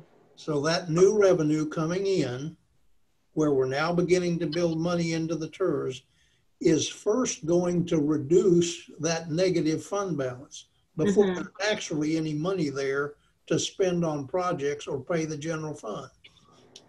So how does that decrease the fund, the balance, the negative balance? That's what I'm trying to get to. That 162,000, how does that decrease? Where does it go? I mean, once it comes in, where does it go? Well, you think about it, as if you have, a 1,000, if you have a checking account, right, and you have a zero balance and you swipe your debit card and you use $200, right, for example, your account is in the negative. So when your paycheck hits for $1,000, instead of your balance being $1,000, now it's only $800 because 200 of it has been eaten up from what you overspent. And so if you look within the TERS, some information that I provided on one request earlier this week, that fund has been in the negative since 2015. And so we kept spending against it, and we found ourselves in a situation where we had a very large drawdown. And so the 393,000 in the negative that we're starting with on October 1st, right? When we're finished collecting that 162,000 in revenue, that will reduce the deficit some, but it won't get us out of the hole. So by the time we end the year, we'll still be 231,000 in the negative. Now I understand exactly what you're saying. I need for y'all to understand what I'm saying. When that money comes in, where does it go to reduce that balance?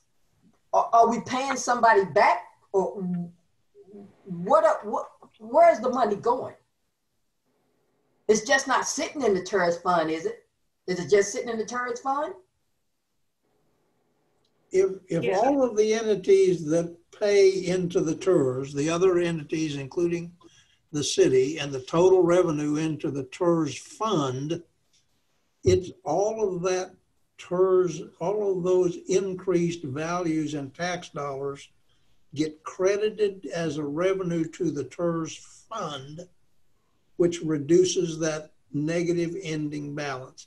It's essentially a bookkeeping process where the fund balance is reduced because the fund is showing a new revenue of 162,000.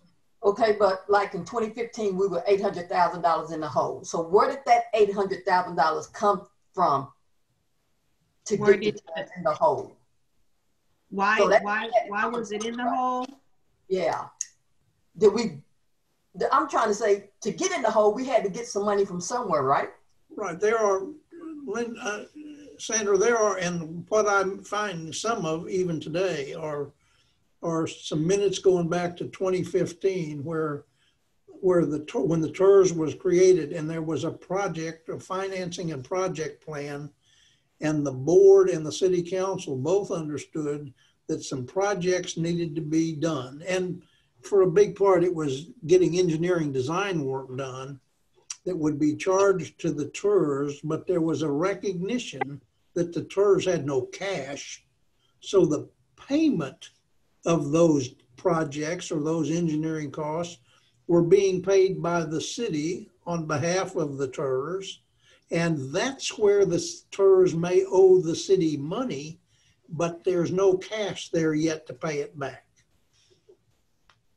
Now, I understand what you're saying, George. What I'm saying is when that 162,700 comes in, where does it go? In the city's bank account. It goes into the TERS fund. It goes into the TERS fund as a revenue. I'm sorry. It goes into the TERS fund as a revenue. Okay, so it's in the TERS fund. It's going to be in the TERS fund. Okay. Mm-hmm. Thank you. Lakita, what year does the TERS expire? I don't know about that. Was it a 25-year TERS or a 15? 25, I believe. So 2037? I think the idea is that when you loan the money and you do pay it back, is that you had to have the engineering to run a sewer line down there before any development would occur. And of course, the TER is designed to encourage development going into that area, raising the land values, and that increase in land value tax revenue is going into the TERS and should be used to pay back the city for the money that it was loaned to. And there was, I've seen records today where the minutes reflect that the board and the council were advised that it would be at least 5 years back in 2015 before there were rooftops in that geographic area that would begin to add enough money to the TERS to even be possible to pay back any money for infrastructure that the city contributed to. And let's be clear, that's not the problem right now with our reserve fund, because in 2015, in 2016 and 2017, we were running a healthy reserve. But that money needs to eventually be paid back. Some of it does. We're trying to identify just how much that is and what, right. And in addition to having minutes that suggest that the board and the council agreed that if the city paid for certain things to be done, that it would be reimbursed. We've also got to make sure that it was ever paid by the city, that in fact, those contracts were completed and the city spent the money before we can determine how much the TERS even owes the city back. But again, we're trying to track all that back to when the TERS was created. But bottom line is there's a negative fund balance there right now. Anything else, Sandra? I'm going to circle back to Chad to see if he's got his brain all back into organization. Chad? That's never going to happen right now. Okay. You know, I guess as far as it is in this motion, I'm going to make the motion include removing the police officer because that is literally half of what we could save in one go. Well, then let's take that as an amendment, and we'll vote on the amendment to remove the police officer first. Because, and then I guess, George, I don't know how you want me to specify numbers or whatever. Because basically, if we include the police officer in there and the the non-personnel items from your list, excluding furloughing, which would technically be a personnel item, and excluding the employee assistance program, that should put us in the ballpark of $258,787 of savings, based on the original budget number, not the amended budget that was sent over a couple days ago. Okay, if you looked at the $106,000 list that I provided to you, and you went back up to everything that's not in orange, it's not a personnel issue, we could add another whatever amount you want to from our contract with our city attorneys. We could remove $25,000 from that. That was on my original list as a possibility to reduce legal fees by $20,000. Correct. So if you want to add that back, that is $20,000 we could add to the 106. Correct.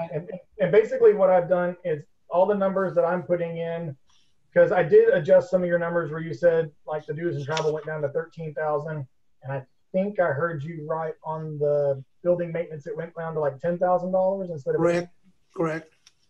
So I adjusted those numbers to be the numbers that you just mentioned. So if we were going straight down the list, it's all your numbers going down it. So everything not in the yellow or orange, excluding, once we get to the bottom of the list, the employee assistance program and furloughing an employee 1 day a year. Well, Chad, let me see if you want to make a motion to remove the police officer, see if we have a second, and then have a vote on that amendment. Well, I don't want to remove the police officer. Okay. So I'm gonna make you vote me down first. Well, but you just pick, I want to make the amendment. You're suggesting removing that police officer just a minute ago, that you'd like to go ahead. I thought you meant removing it from my list of deductions. No, I'm just saying, do you want to make the motion to remove the police officer from that? Correct. Okay.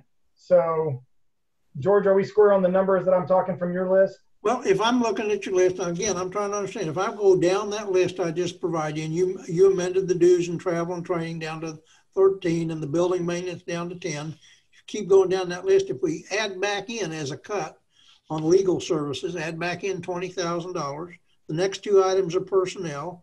The next item is the splash pad, which I have not put on there as a cut, but we could put $25,000 in there to close the splash pad next year. And so I can add that. Then we've already got the this employee appreciation recognitions out.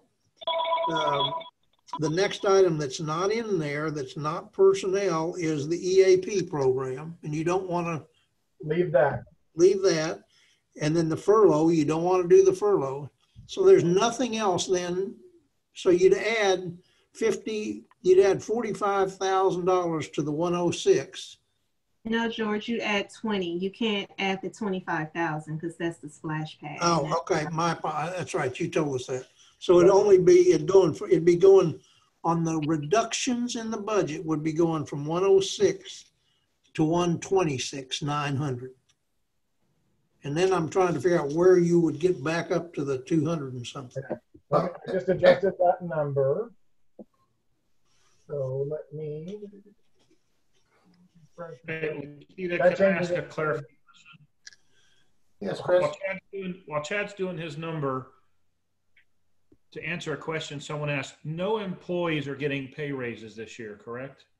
That's correct. And just to make sure that's clear, there's no planned pay increases in any city department.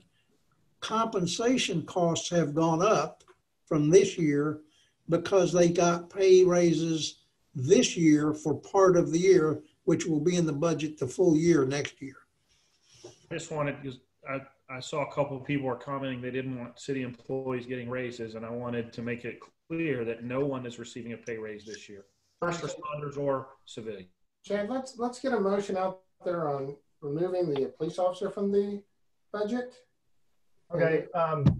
Then an amendment. I will amend the motion to include the removal of a police officer for the amount of $97,072. Okay. And to include the cuts from Georgia's list. That let's tackle that on the next one, okay? Okay. Do I have a second on Chad's motion to remove the police officer? I second it. All right, so then, Leslie, would you call the roll on this amendment? Mayor, yeah.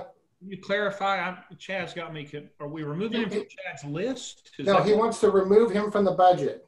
Cut it from the budget. Do not bring this officer on. Okay, that's what I thought, but I want to make sure. Sorry. Okay, so we're voting on whether or not to remove this officer from the budget. All right, Leslie, you want to call the roll? Josh Altum, Nay. Chris Pugh, Nay. Mayor Pro Tem Lee, Nay. Linda Rhodes, Nay. and Chad Wandell. Yay. All right, so Chad, you had some additional text. Do you want to make a motion on those? Not an emotion, but a motion. You're muted, Chad. You're muted. You're still muted. I was trying. Okay. I had bad words out first. No, okay. Just kidding. You know, if we're going to keep $100,000 in this budget, I honestly don't see any other way to do this besides having to look at personnel. And I made my position on this very clear. It's the last place I want to cut because one, you cut the code guy. So who goes out and does code? You cut the billing clerk or the permit clerk. Who issues permits? There's no one. So that's what's really hard about cutting anybody is there's only one of them. So it's not like we're running 3 deep where you're like, well, so it takes an extra day to get a permit. No, we're talking about it takes till we hire another permit clerk to get a permit. But what about your additional cuts that you've thrown out there that you'd like to amend that motion to add in? It's really, at this point, it would be the reduction in the scuba value that's on there because it's showing 6. Right. And I believe Chief said 4 or 3 is what they're actually going to buy this year. I thought he said 4. Chief Brown? 4. So, I mean, these things are like, I don't know, $5-6 grand a pop. So, hey, that's 12 grand. 8,000. 8,000. All right, 16. Woohoo! All right, so give me sort of a roundup of what you'd like to see in a motion to amend the budget of what you want to drop out. Is this going to be on top of what George already submitted to us in the cuts of 100? Yes, what he's already submitted. Okay. Of stuff that was already submitted, what is not on George's list? I believe, let's see, so I move that we cut the special events from the mayor council budget. It's already on the list. It's already on the list. Okay. Then I think everything else is on that list, and it comes to like 135 or something, or just over 100 grand. The only thing I see that you're talking about, Chad, is some amount of money, and I've penciled in $20,000 for legal services, and that would bring the total on that page to $126,900. Okay. All right. Well, then I make a motion that we approve the 20,000 to bring it to the number George just said, 126. Say that number again. I'm going to type it. $126,900 is what you would be cutting out of the general fund budget. Okay. And I move that we cut the $126,900 as proposed from George's list of cuts. As an amendment to the original motion. The motion. Do I have a second?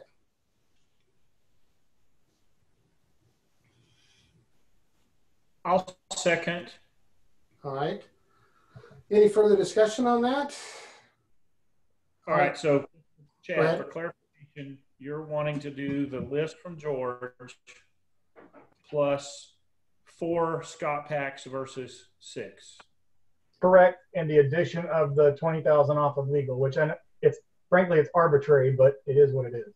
Okay, I'm sorry, the 126.9 does, I didn't include anything to reduce the number of self-contained breathing apparatus. So hold on then. Whatever that amount you're gonna cut, I need to add to the 126. Yep, hold on, doing that right now. If I can remember how to do spreadsheets, what did I do? Okay. So I've got a question. What if we don't agree with a certain line item, yet we agree with the rest of it? Well, that's what the discussion part's for, I guess. Yeah. Let me restate that motion. So the motion would be, I move that we do the reduction in scuba apparatus to 4, add the $20,000 in legal fees, which brings George's list plus the fire to $142,900 in budget cuts. Okay, Ted, I'm sorry. Yeah, I've lost. What did you do with the self-contained breathing apparatus? I added that to the 126,900, which would, since they're 8,000 a piece and we're knocking 2 off, would give us $16,000 for a total of $142,900. Okay, you're knocking 2 of them off. Yeah, instead of 6.4. And Chief Brown, what's your opinion on that? Let me ask Chief something real quick. Okay. You have how many pay guys on duty? I have 18. I mean, per day. Oh, 6 per day. Okay. And how many new SCBAs do you have currently? We got 6 last year. You got 6 last year. Yeah. How important is it to get these other 6? Do you think we should hold on these? We can reduce it and look at next year. What I'm trying to do is replace all of the SCBAs that we have. Based off of the 15-year life of a self-contained breathing apparatus, I presented a program last year to replace all the ones that we have over a 4-year period so we could even that cost out over a time frame. So, I mean, I had in there 4 that we're going to buy. If we need to reduce that, that's fine. We'll just next year we'll need to add those additional ones to get us back into compliance with up-to-date packs. So let the citizens know that all these SCBAs that these firemen are wearing right now, if they're to have a structure fire, are up to date and new SCBAs. Of the 6 that we got last year, yes. Okay. And Chief Brown, you're the one who suggested you could get by with 4 this year. You brought that forward. That's correct. Because I want to support you. I don't want someone to think we're trying to take away your equipment. Not a problem. You offered up that you could get by with only 4 for this year. Yeah, and in all actuality, that's what we had on the list was replacement of 4 this year. Okay. So Chad, that was the only thing that I had an issue with. So if you want to, if Chief says he can survive a year without them, then I'm okay knocking them off the list. Okay. So Chad, you made a motion. I think Chris has seconded that motion. Do we have any further discussion on that motion?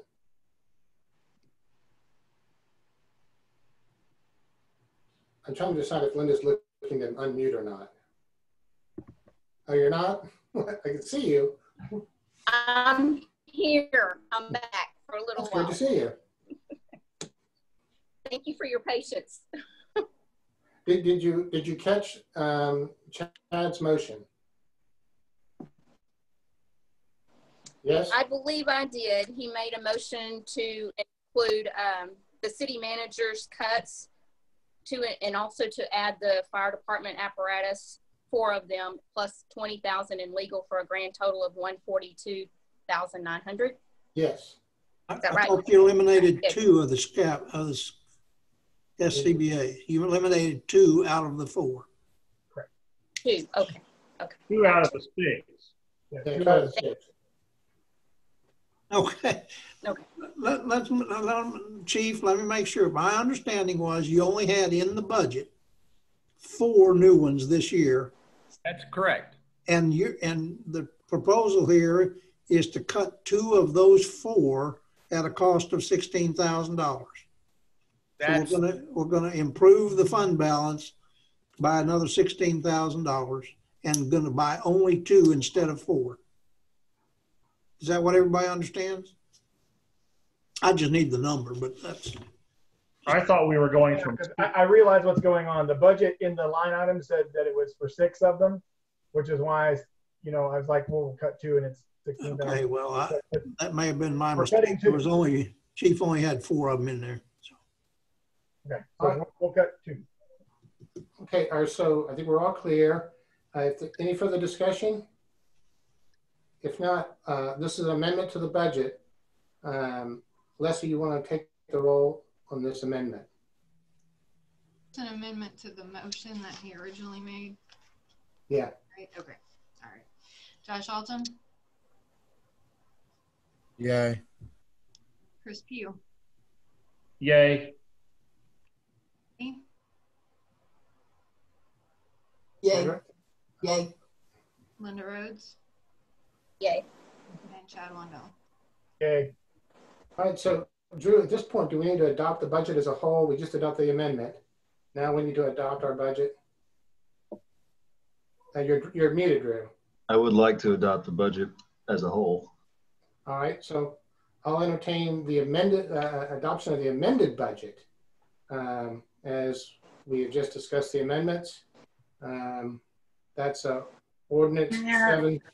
The amendment only includes an additional 36,000 in cuts. Right. Because yes, you have it as presented to you already with the 106,900. Right. So but I'm saying the budget as amended by Chad Wondell and the council. The motion is amended, yes. Right. So I'm looking for a consider approval of ordinance 7110 as amended. Do I have a motion? I'll make a motion. We approve ordinance 710 as amended by the council. I'll second.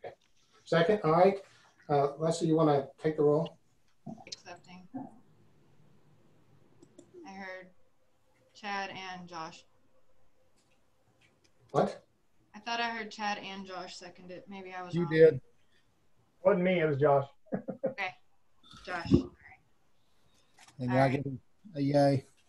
All right. And Chris Pugh? Yay. Mayor Pro Tem Lee? Yay. Linda Rhodes? Yay. Yay. All right. The budget passed unanimously. All right. So next up is discuss and consider certification of property tax increase reflected in the 2021 adopted budget. As I said before, I will open this up to public hearing to allow everybody to have 3 minutes to speak. So please raise your hand so that I can see it. I know, Joe, you've already said you would do it. So I'm going to go ahead and call on Joe while other people may be raising their hand. Mayor, just to be sure, we're not voting on the tax rate. This isn't the tax rate item. This is just, okay, the ratification. Right, of a property tax. Budget. Yeah, but I did say I would let everybody speak on every item, so I'm going to stick to that. Okay, Joe, go ahead. Joe Palmer, representing Kennedale Alliance of Business Owners, 4017 Sanguinite Court, Fort Worth, Texas. According to your own documents, city taxes have gone up for Kennedale residents about double in the last 10 years. This rate has increased an average of 7% per year over that time period, while growth has increased only 30%. It isn't the money itself that people in Kennedale are trying to hold on to, in the sense that they would be somehow selfish to do so. It is the life necessities that families can get with that money. The Texas Constitution says that all free governments are instituted for the benefit of the people. Are you benefiting the people by preventing them from being able to afford to stay in their homes, to be able to feed their children, to be able to take care of their parents? According to Zillow, the median home value in Kennedale is about $284,000. The tax rate increase of 7.8% would mean an increase of $218 in a homeowner's bill. I want you to think about that. That's not a couple of trips to Starbucks, is it? But look also at this. If a homeowner's appraisal was increased by just 10% from last year, from $250,000 to the current median value, that homeowner or that family will experience an increase of $464 in their property tax bill due this January. How many trips to Starbucks is that? Many people don't have $464, and you can hide behind the school district rate all you want. It doesn't help, and it's borderline insulting. The governor of Puerto Rico, when their economy, their very civilization began to fall off the cliff, he stated, "This is not politics, this is math." These problems that the city is experiencing need to be solved through a lens similar to that which a business owner or head of household would be looking through. Eventually, you will be forced to. The wealth of the people is limited. You can only raise taxes so many times. Look at the city of Detroit. City officials had spent millions on rare art and refused to give any of that up until they were forced to in bankruptcy court. I don't think you have any art in City Hall worth more than $50, but you do have property owned by the EDC. Either instruct that body to liquidate property or replace EDC board members with people who will. The city actually does control what the EDC does in this way. The city manager is talking about amending the budget after voting for it. It is true that you can amend the budget to make cuts later. Why not vote on a budget that reflects the current economic status facing the city now? And if you need to amend the budget higher later, you can do that then. I think we've done a pretty good job, stated one council member tonight, referring to a budget that will increase taxes on the people of your city during a global pandemic. If you can't cut anything in a municipal budget during this thing, when would you ever? This is pretty much a guarantee to the people that they will never see another tax cut for as long as either A, they live in the city, or B, as long as the current council remains in office. Regarding statute relating to voting on the budget, it's the 15th today. You can call a second hearing on the budget and rate, put out your notice for that, conduct that hearing, and then hold a vote following that meeting or vote that night on a new budget and rate. That is your option, and you can do that.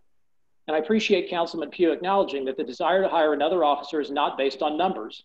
Basing of hiring decisions on things other than measurable data isn't making tough decisions. That's how you end up in a financial nightmare. Why wouldn't you demand data to support your decisions regarding the custodianship of the taxpayers' money? To me, that indicates a regard for the taxpayers' money that is substantially careless compared to how you would manage your own finances. Thank you. Thank you, Joe. All right, let's see if I had somebody else raise their hand. No. All right, then I'll close that public hearing. Discuss and consider ratification of property tax increase reflected in the 2021 adopted budget. George or Lakita, do you have some comments there? No, Mayor, I think the staff report, again, you're going to consider the tax rate adoption after this, but the language that's statutorily required. I'm sorry, Lakita. No, I was just saying that that's on the next. That's what I'm saying. The language that's required that you do on this particular motion is included in your staff report. And again, that's statutory language. Will somebody read that statutory language on the council as a motion, then for discussion? Mayor, would you like me? What it says is I move to ratify the property tax increase reflected in the FY 2021 adopted budget. All right. Anybody want to make that motion?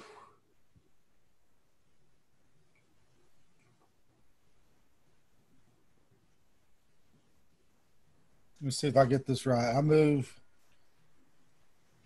to ratify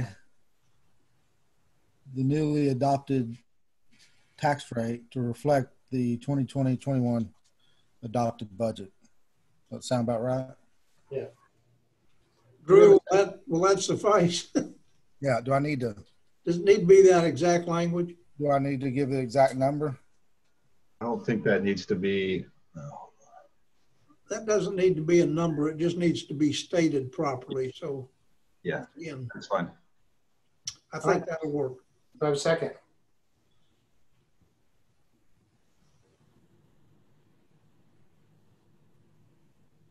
I'll second, Mayor. All right. Any further discussion? The next vote is on the tax rate itself. Not any further discussion. Leslie, will you call the roll? Josh Altum. Yay. Chris Pugh. Yay. Mayor. Nay. Rhodes. Who? A. Sorry, Linda. Can you repeat your vote? Yay. Yay. Okay. And Chad Wanda. Yay. All right. So that brings us up to discussion and consider ordinance of 711. Fixing and levying municipal ad valorem taxes of the city of Kennedale, Texas for fiscal year October 1, 2020 to the ending of September 30, 2021. So again, I said I would open this up for everybody, and so far Joe Palmer has requested to speak. So Joe, you're up first. I just want to reiterate that according to Zillow, the median home value in Kennedale is about $284,000. A tax rate increase of 7.8% would mean an increase of $218 in a homeowner's bill.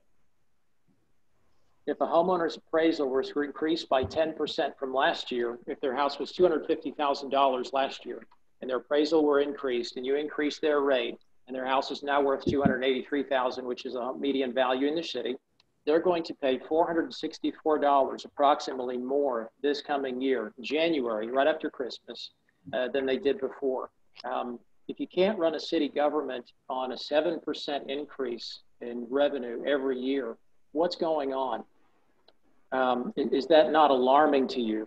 It would be alarming to me. Imagine if you were a stockholder in a publicly owned company, and every year you go to your shareholder meeting and they'd say, hey, you know, we got some bad news here. We're going to have to increase the price on our products another 7% this year. And by the way, we did increase them 7% every year over the last 10 years. And you know, you'd be right, and you'd be normal to ask, well, can we take a look at what's going out? Can we look at cutting staff? Can we lay off some people in order to preserve the existence of the company, in order to preserve my investment? And, you know, they would say, no, we need that. And you say, well, why do we need to keep all of these staff? And why do we need to hire more people? And you'd say, well, you know, it's not based on data. It's not based on any numbers that are measurable or that I can show to you today, but it's just based on something else. Maybe it's a gut feeling, or just, I want to protect the kids, or it's for the safety of the children. You know, how long would you be an investor in that company? And I think another thing to kind of look at right now is money is not something that you know, evil middle-aged people hoard and don't want to share with other people. I saw a major car accident today, and helped a lady out of her vehicle on 35W. And you know how many people stopped to help? Many, 6 people, and one of them was a nurse, thank God. But genuine empathy, and nobody was required by law to do so. You know, we don't need to be mandated. We don't require city to be such a central part in our lives. If something's going to go down, it's going to be the city government. I'm going to tell you, it's not going to be the people, the individual and the family.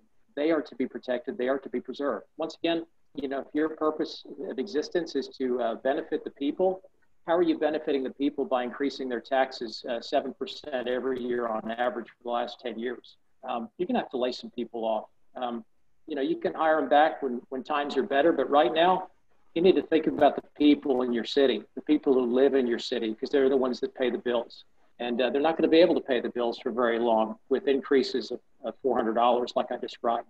I just hope I'm getting through to some of you. I hope you're listening, and I hope you're cognizant of that. And again, you know, if you are successful in getting some of these budget cuts, it really is imperative that you demand a later meeting to vote on the rate. A rate that is calculated based on the cuts that you've been successful in getting tonight. Otherwise, you're just raising taxes for no reason. Thank you, Joe. Let me see if I have anybody else that's popped up. No. So I will close that hearing. If someone wants to make an order on the approval of ordinance 711, and I believe, Drew, we do have a specific wording on that as well? You do for that one, yes. Is it the one written in the blue? Yeah. With the additional cuts, we probably need new numbers to put in that motion. You just need amended numbers for the general fund part that's on the attachment A. Well, let's clarify. This is adoption of the tax rate, and the motion says that you move to approve the property tax rate be increased by the adoption of a tax rate of 77.4085, which is effectively a 7% increase in the tax rate. That doesn't change, does it? Drew, I guess it's an increase, 7%. The amount of the general fund expenditures changed, but the percentage, if this is stating a percentage increase in the rate, that doesn't change from what it had been calculated, does it? It does not. Okay. Yeah. So this statement here is accurate. Okay. All right, so Josh, did you want to read that wording and then we'll have a discussion? Sure, I'll make a motion to approve Ordinance 711, recommended tax rate reflected in the proposed fiscal year 2020 budget. I move that the property tax rate be increased by the adoption of a tax rate of 0.774085, which is effectively a 7% increase in the tax rate. Do I have a second?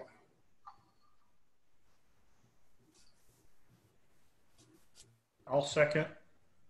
All right, further discussion. Linda, you're muted. It's a hard thing to remember. Okay, thank you. And I just have a question. In the caption of that ordinance, is the fiscal year, should that not be 20 through 21? Ending September 30th, 2021. I think that's correct, Linda. Is that what you're asking? Yeah, October of 2020. Yes. It ends September 30th of 2021. Just we need that. Yeah, October of 2020 through September of 2021. Okay, thank you. Any other discussion? All right, so you've adopted a budget. Now it's the question if you're going to fund that budget. So Leslie, do you want to call the roll? Josh Altum? Yay. Chris Pugh? Yay. Mayor Pro Tem Lee? Nay. Rhodes? Yay. Chad Wandell? Nay. So the motion passes 3-2. All right, so that moves us on to item 4, consider approval of ordinance 698, appointing municipal judge and alternate judges, and authorizing the mayor to sign contracts. Again, like I said, I was willing to offer anybody a chance to speak. Does anybody want to speak on the municipal judges? Not seeing anybody wishing to speak on municipal judges. I'll entertain a motion on ordinance 698. I move that we adopt ordinance 698 to appoint our municipal and associate judges. Do I have a second? I'll second. Go ahead, Sandra. Sandra seconds. All right, any further discussion? I just want to say thanks to the staff. I know that when this came up originally, we had a lot of discussion, and I appreciated the fact that we reached out and interviews. I know that was an extra burden on the staff. And if any of the potential judges are on this call, I want to thank them for their time and the application, the time they took to interview with us. I think it was a good process, and I appreciate it very much. Any other discussion? All right, then Leslie, will you call the roll? Josh Altum? Yay. Chris Pugh? Yay. Yeah. Rhodes? Yay. Chad Wandell? Yay. All right, motion passed unanimously. The next item is the impact fee study. Appoint a member of the Capital Improvements Advisory Committee who resides within the city's extraterritorial jurisdiction. Again, for anybody who wishes to speak on that issue.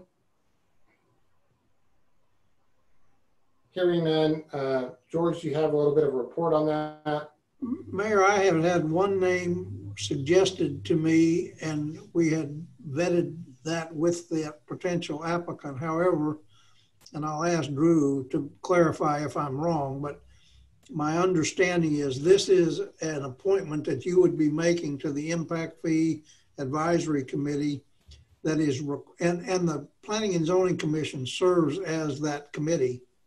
However, it is required that there be one additional member appointed who is not a resident of the city and who lives in our ETJ. And we had one name recommended to me, and late this afternoon, I have learned that that person's residence is not in our ETJ. So I don't think that person would be eligible. So it's kind of open that we'd need to find somebody if any of you all have a name to suggest, but the one that I had suggested to me from a member of council just will not work because of that. I think that we should postpone this until the next meeting rather than putting out a name there if we don't know if they're going to agree to serve. I think that would be fine. We just may need to delay the presentation and work that our consultant is doing to that impact fee committee, but we'll get it back on the agenda as quickly as we can. All right, so I need a motion to postpone. I'll make a motion to postpone. Second. All right, Leslie, you take the roll. Josh Altum. Yay. Chris Pugh. Yay. Mayor Pro Tem Lee. Yay. Linda Rhodes. Yay. And Chad Blondell. Yay. And then I'll just remind you, if you know somebody who does not live in the city, but in the ETJ that you think would be a good person to serve on this committee, send that name to George so he can reach out to them. I know some of you longtime residents, Linda, you know some people in the ETJ. So see what we can do. Mayor. All right. That brings us up to our public hearings on some zoning cases. And what I'm going to do here is I'm going to ask the staff to make a presentation. Then we'll we'll have the applicant, then we'll have the public hearing, and then we'll bring back the staff for responses to the public hearing. Okay, so item number one is case PZ 2608. Melissa?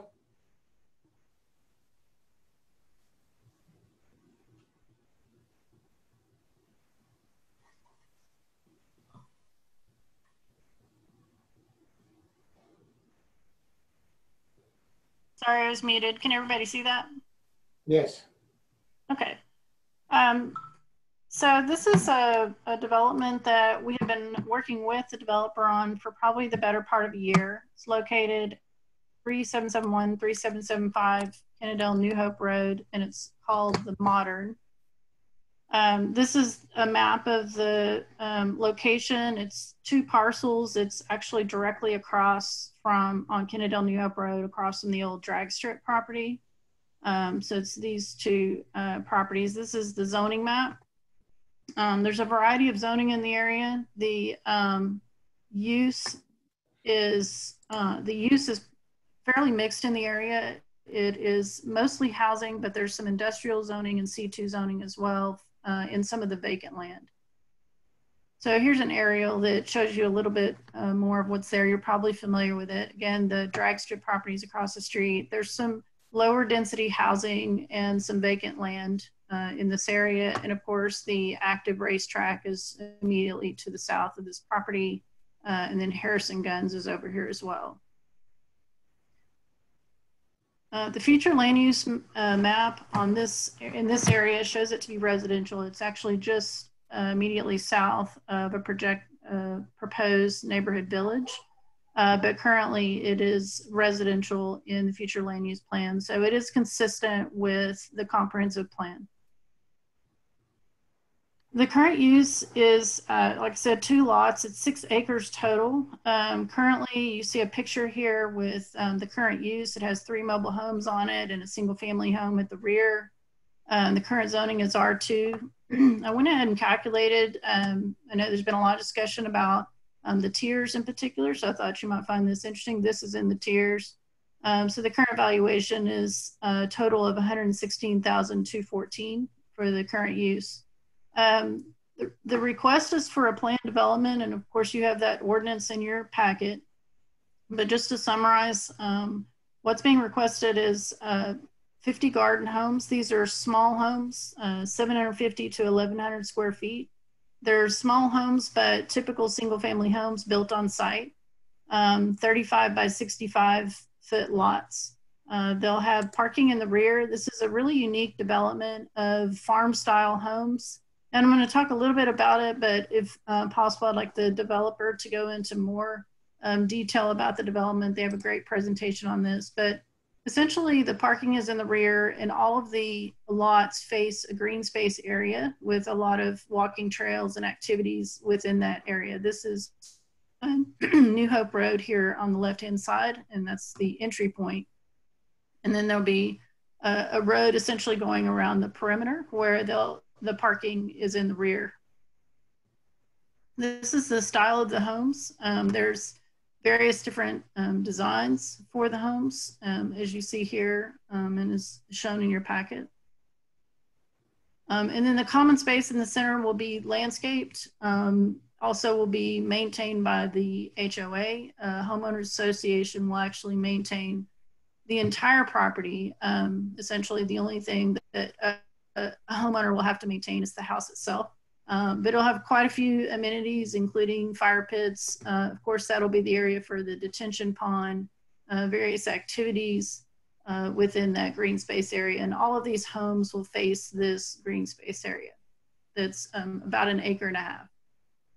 So as I mentioned, the current valuation is $116,214. This is a $10 million investment in this area. Of course, this is an area that the city's been focused on trying to redevelop for some time now. It is in the tiers. So you can see here the numbers of the annual property tax revenue that would be anticipated once that's built out. So a pretty big increase in property taxes for both the city and the school district. Melissa, real quick, going back. So that's 73,000, but since it's in the TERS, that means that any increase of that property value goes into the TERS, not necessarily into the city's coffers. Correct, it does. The increase will go into the TERS and of course will help reduce that deficit that's there, but that goes to the city as I understand it, because that's where the funds came from to begin with. So if you go back, what's the original tax base right there now? $854. So really, it'll stay $854, and roughly $72,000 goes into the TERS. Right, correct. And one other question, is this in the Kennedale or Mansfield School District? I know that line's pretty close down there. This is barely in Kennedale. It's right on the edge, you're correct. So the Planning and Zoning did recommend approval with a 5-0 vote, and staff does recommend approval. Again, the developer is, I think, here and ready to present and has a very thorough presentation on with a little more detail on the project. All right, well then we'll bring the developer on, then we'll go into public comments and back to you, Melissa. Leslie, do we have the developer's presentation? They are here. You're sorry. Yeah, they're going to share their screen. Okay. Can you see it okay, Melissa? Yes. Okay. Sounds good. All right. Well, Melissa, thank you for that great presentation. We appreciate it. And council, we appreciate your time and look forward to presenting this to you. We'll try to make this as brief as possible. Melissa's touched on a lot of the high level things, so we'll get into the kind of more the details of the development itself. I would like to present to you tonight Moderno Live Simply, PZ 2008. Our goal of the planned development is to rezone approximately 6 acres from R2 to planned development with R4 based zoning. We're looking to create a unique and desirable pocket neighborhood. offering small single-family detached homes. We're also looking to create a development that is growing in demand as people look to live simply. We're looking to create a sense of community and bring residents together outdoors with amenities including fire pits, outdoor games, hammock area, urban farming, and a dog park as well. We're also looking to create a sustainable development with unique characteristics that will also be a catalyst development in the South Kennedale area.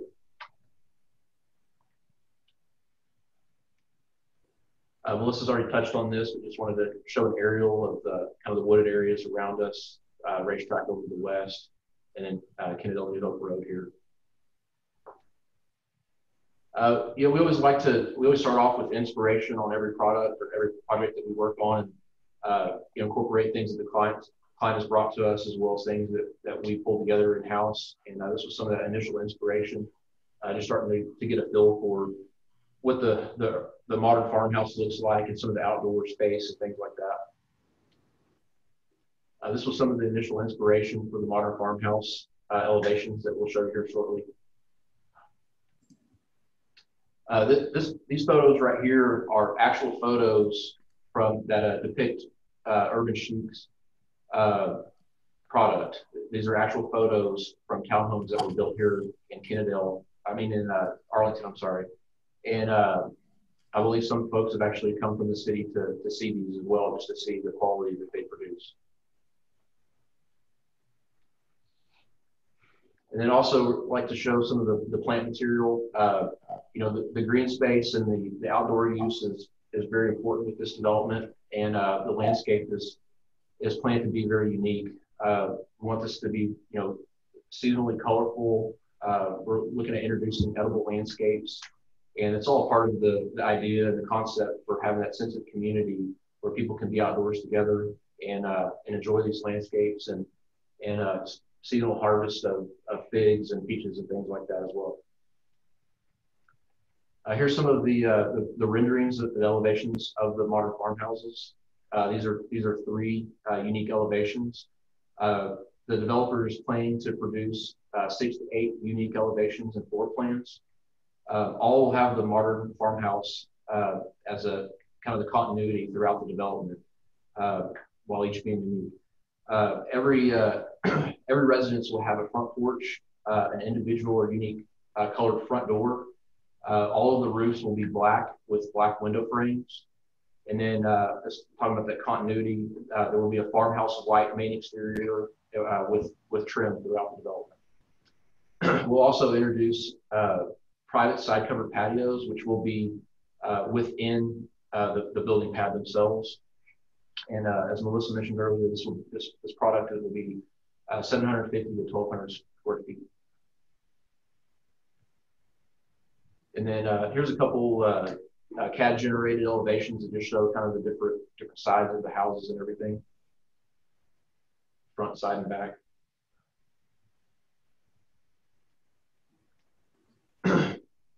Our plan is unique, and you know the characteristics of the property are we have this kind of long, narrow property, and you know it challenges us to come up with some unique ways to approach this.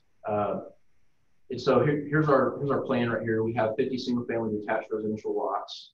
The lots themselves are 35 by 65 feet at a standard of 2,275 square feet with a 2,241 square foot minimum. And that's really for a couple corner lots where the fire lane radius is kind of clipping the corners of those off.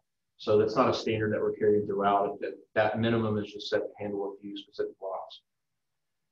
We're looking at having a 5-foot front setback, a 5-foot side, which will be 10 feet between the dwelling units, and a 0-foot rear setback. So these are rear entry. So all of the units will face onto open space. And we really want to emphasize that every single unit fronts open space, and every single house will have rear access. All of the lots will have that rear access that we talked about with the 2-car porte-cochere. That porte-cochere is part of the house. It's not separate or detached. So it's built in with the architecture of the house and the framing and the roof line. So it's seamless with the home. Also, it's not required in the R2 or R4 zoning. Our base is R4. However, we've decided to provide some visitor on-street parking. With the driveways being part of the porte cochere, we just wanted to make sure that there was an opportunity for any guests to have that parking off-street where they weren't parking in the fire lane or anything like that or any issues. So we wanted to make sure we provided some visitor parking. As I stated, every house will front on the open space, and then 31% of this development is open space. So as I spoke about just briefly, we have to get creative when we have a property that's shaped like this, and we really wanted to tell a story with this development. And the entry area is what we're calling welcome home. Looking at having a grand entry coming in with great views into the development, which I'll show here shortly. And then some gathering space on either end with an urban farming, which is kind of the heart of the community in this open space. We do have a detention pond there, but we're also utilizing that with some special design techniques and engineering where we can use that as a dog park as well. And then we also have a more active play area for recreation and then a relaxation area. So first is welcome home. In the welcome home area, as mentioned, we'll have a grand entry monumentation, pastoral landscape along Kennedale New Hope Road. The idea there is to have this nice meadow field with large native looking trees that really accent this look on New Hope Road, and also kind of screen some of the side yards of the homes that are closer to the entry. That's an increased buffer as well at 20 feet or 30 feet. And we're also looking at having auxiliary drive there for the fire access as well with this single point of access to the main entry. Excuse me. So the first thing you'll see when you come into the development is obviously the entry here. This is a shot of that. And then as you enter, this will be the first thing that you're seeing looking down the center of the open space between the houses. And again, you'll notice that the houses are all facing into the open space. So the next location is Gather. This is where we start creating some sense of community here, bringing people out with patio and fire pit, trail in this area. Again, with all the houses facing out onto this. And part of that sense of community that we spoke about is, these areas being easily accessible and seen by the residents. And we felt like that was very important as well. There's a shot of that.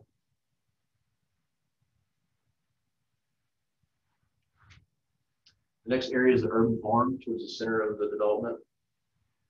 As we discussed, this large area here will serve as a detention area, but also we get into the details of grading and drainage and things like that. But with proper slopes and this thing done properly, we can also use this as an open space and dog park as well.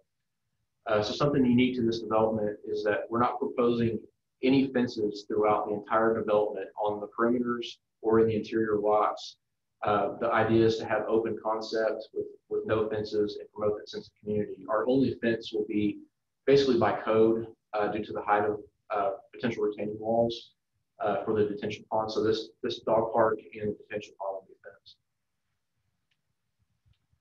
So the idea for the urban gardening area is to have raised planter boxes with fruiting trees, trail access, and again, bring people out together to be together in the community with this urban gardening and urban farming, and just really promote that sense of community.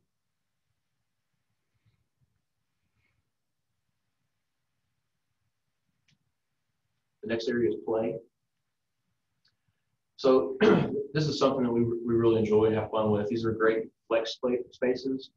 And, we have ideas for these with horseshoes and bags and bocce ball and things like that. As communities develop and the community starts to grow, these kind of morph into what the community makes them. And so we leave this area pretty flexible, but just love the idea of promoting outdoor activities, get people outside in that communal atmosphere and gathering space. And you'll notice that every one of these locations that we're kind of capping the ends with landscaping and the trail connectivity. Here's a shot of that area.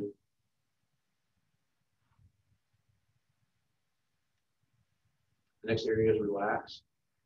We wanted to create kind of a passive location in just an area where people can get out, read a book, and it's kind of a quiet location, or bring their own blanket and set it down and just relax. So something that's kind of come into popularity here recently is the hammock, these outdoor hammocks. And we're adding in some posts in here with some signage and things on it where people can come hook up their own hammock, or the developer may provide some as well. But just a fun area to get out and relax, a little passive location. Here's a shot of that area. That concludes the presentation. We have a quick video that we would like to run, and then we can come back to this presentation.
Well, thank you all very much, and we'd be happy to entertain any questions or comments.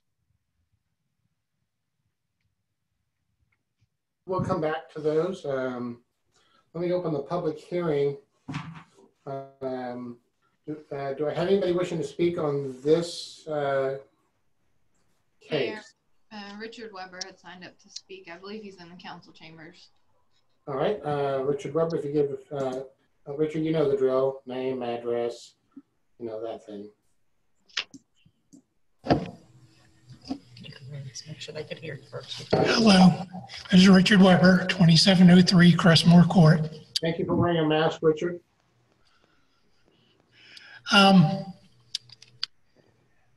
Back whenever the powers in charge decided to totally annoy a lot of the community by shutting down racetracks, etc., I assume they had something in mind that isn't this. R2 is a lot more appropriate land use for this property than what is being presented in this PD. These lots are so small that you take 1, 2, 3 lots, plus part of a 4th lot, just to make the minimum size of an R3 lot. An R3 lot isn't that big, but these things are tiny, tiny. Somehow I just don't think that was what the original plan was when you decided to just annoy the people and shut down the racetracks. Thank you. Thank you, Richard. Just to clarify, George, have we shut down any racetracks? I'm sorry? Have we shut down any racetracks? No, I think the one we're talking about was shut down through a development agreement. And then the other one? Uh-huh. And the other one? Well, it went out, and both of them closed before I came to Kennedale, but the other one was closed down because of they couldn't meet some code standards. Okay, I just want because I don't think anybody in this council has voted to shut down a racetrack. No. All right, I just want to have that clarification.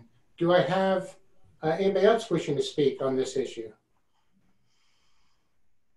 Let me see. I've got a chat here. Let's see if anybody else is wanting to speak. No, thank you, Leslie. All right, since no one's wanting to speak on this issue, I will close that public hearing. Staff response? I don't have anything to add. I'd be happy to answer any questions. Any questions from the council to Melissa or the developer? Mayor, I had a question.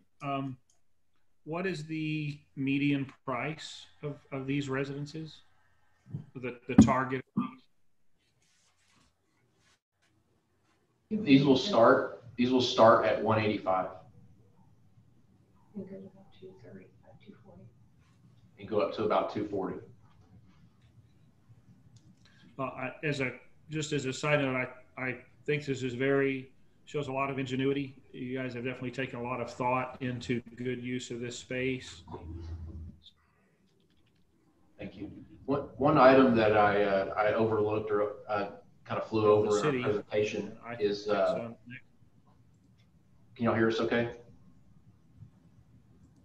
All of the open space, including the side yards of the residential lots, will all be maintained by the HOA. So all of the landscaping in the centerpiece there, as well as the landscaping on the individual lots, will be maintained by the HOA. So the resident will only be responsible for maintaining their space from basically facade in. Very nice work, sir. Thank you for your time today. Any other questions about this? What's the target market you guys are going after? So the target market is pretty unique. I mean, the initial idea is empty nesters. That would definitely be the main target market, but we're definitely seeing a movement more in the millennial group that are looking to kind of live simply. That's where that idea comes from, where they don't have a lot of maintenance and they're able to spend a lot of their time socializing and being with friends and family and things of that nature. So we're definitely looking at the empty nester group as well as potentially the millennial group, which we're really excited about the idea and the opportunity, and that's where a lot of this open space and these ideas have come from, is just that intermingling of those age groups. They make wonderful developments. I happen to live in a community similar where we've got a lot of retirees in kind of young up and starting families, and just having that intermingling of those age groups is a lot of fun, and it kind of self-polices itself. So it's just we feel like it's a real positive. All right. Any other questions from members of the council? All right. I'll entertain a motion on case PZ 20-008. I'll make a motion to pass PZ 20-08. Have a second? I second it. Any further discussion? All right, Lesko, you call the roll? Josh Alton, Yay. Chris Peel. Sorry. Unmute, Chris. Yay. Mayor Pro Tem Lee. Yay. Linda Rhodes. Yay. Had one no. Yay. Motion passes unanimously. That brings us to case PZ 2009. Thank you, council. We greatly appreciate it, and we look forward to working with y'all. Thank you. Okay, you ready? Oh, can y'all hear? Okay, I'm not muted. Okay, 2009. Can everybody hear me? Yes. Okay, 2009 is located at 439 Mansfield Cardinal Road. It's located in an interesting area that's a mix of uses. It's between some multifamily and single family, some lower density single family, as well as a traditional neighborhood that's Brookstone there. Melissa, we're looking at near Pecan Manor, those apartments, and backing up to Brookstones and look at the cemetery? And the cemetery, correct, which is back here in the yellow. Everybody can see my screen, right? Yeah. Okay. Here's an aerial that shows that a little better. So here, the cemetery is over here.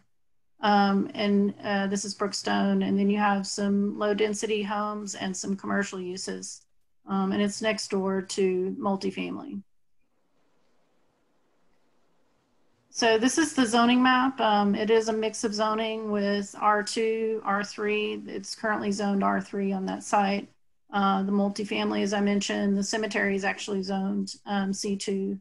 And then you have quite a bit of C2 commercial zoning across the street.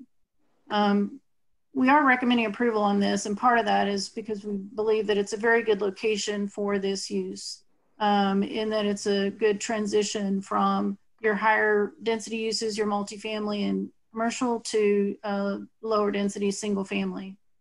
And this is located within a residential district of the future land use plan, or what's proposed to be residential. So it is consistent, compatible with the comprehensive plan. The current use is vacant land of 6 acres, and it is zoned R3.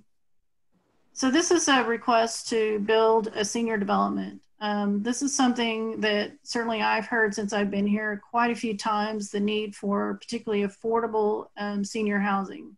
So when this opportunity came along, we began working with the developer to try and come up with a development for affordable senior housing.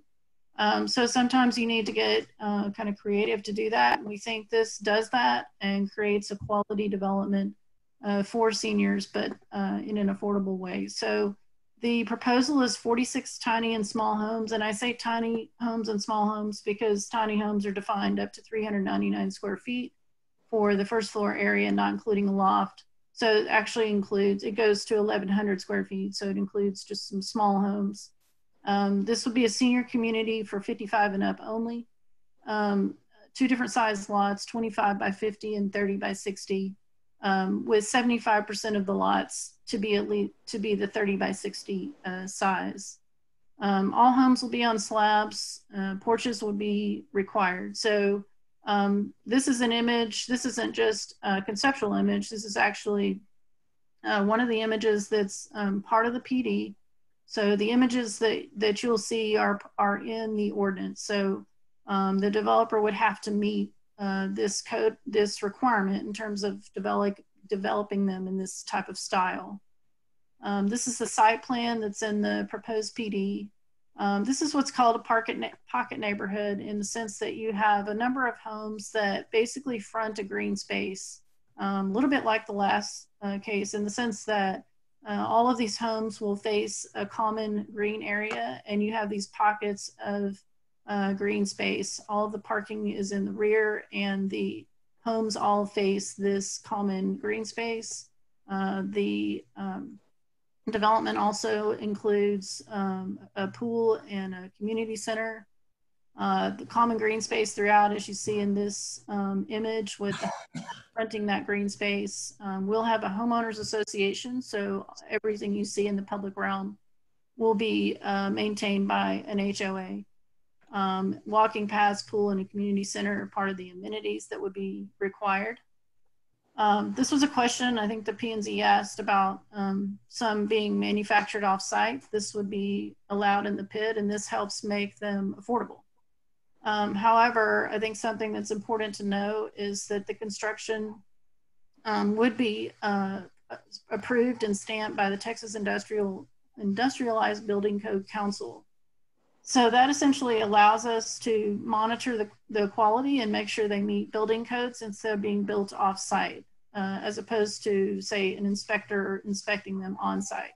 That's a way of making sure that they are built to meet the structural requirements, the quality, and the safety measures, which are essentially on par with traditional houses built under the 2018 building codes. As we've gone through this process, I have had several discussions with our building inspectors, who are very, very familiar with the codes, of course, and talked to them about the differences between the Texas Industrialized Building Code Council and the 2018 building code. Essentially, he said there were no differences in terms of the structural requirements for a standard traditional home and those meeting the 2018 building codes. They're simply built off-site in factories so that they're more cost effective, they have less waste, less manpower. They can control the situation better, which creates faster construction, more efficiency, and cost savings. I think this is interesting. This is an ad from a Sears and Roebuck house. Some of you might be familiar with this. These are houses being built by parts made off-site or not new. This is something that started back in the 20s. You could buy out of a magazine a house. And these are homes that are actually still in existence today. Many of them are part of historic districts 100 years later. So the fact that parts are made off-site and then brought on-site doesn't mean that they're not quality. And I want to mention too that one of the things that, back up here, one of the things that was brought up in P&Z was a concern about some of them being allowed to be on wheels. The developer has agreed to remove that. So none of the homes will be on wheels. They'll all be sitting on a slab. So again, I wanted to hit on the valuation just for information. So it's currently valued at $185,000. These are the current taxes that are received by the city and the school district. This is about a $5 million property or investment. And then this is the anticipated tax revenue that would be seen once it's completed. So P&Z did recommend a denial at a 3-2 vote. I think they did have concerns about some of the ones on wheels and the manufacturing. And I think we've tried to address that in terms of removing the ability to have any on wheels, and also wanted to talk about that the manufacturing and how that works. But staff does recommend approval, and we think this would be a great addition to Kennedale to provide much needed affordable housing for seniors in Kennedale. Is the developer here? I just unmuted. Yes, we are. All right. Do you have a presentation or comments or? Yes, we do have a presentation. As that comes up, we're going to share the screen. Excuse me, I have my architect friend with me. He's going to pull that up. Hopefully he didn't go to sleep yet. Here we go.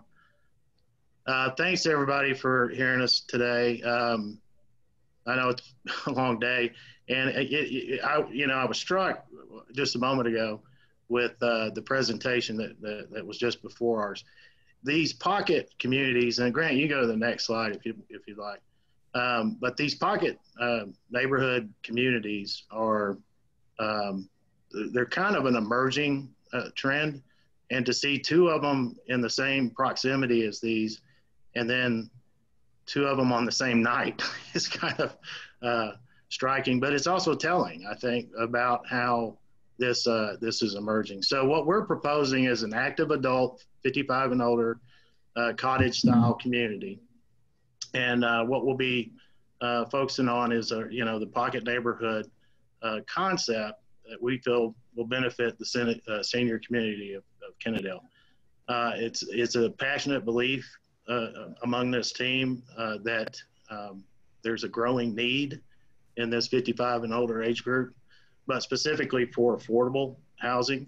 So that's kind of how we approach this, and how to maximize the use of the property. So as what we hope to convey is that this concept fosters a closer sense of interaction between the neighbors. It gives a feeling of security, particularly with the senior group, and it also, in that age group, it helps to support each other in their daily life. There's many stories I could relate, but we'll go on. So thanks in advance for your consideration. Grant, you want to pick it up here? Unmute, Grant. Unmute's the big word of the day. I know you're there. Sorry about that. Sorry about that. My name is. I need to state your name. Yeah. My name is Grant Warner. I'm an architect with D2HKS. We are a senior living design firm. I've had the honor of serving our nation's elders and their caregivers for the past 25 years. So I'm especially excited, like Melissa said in her presentation, about any project that tries to address the affordable housing problem for our seniors, because we are facing what's called the silver tsunami that we'll talk about in a little bit. Thanks, Grant.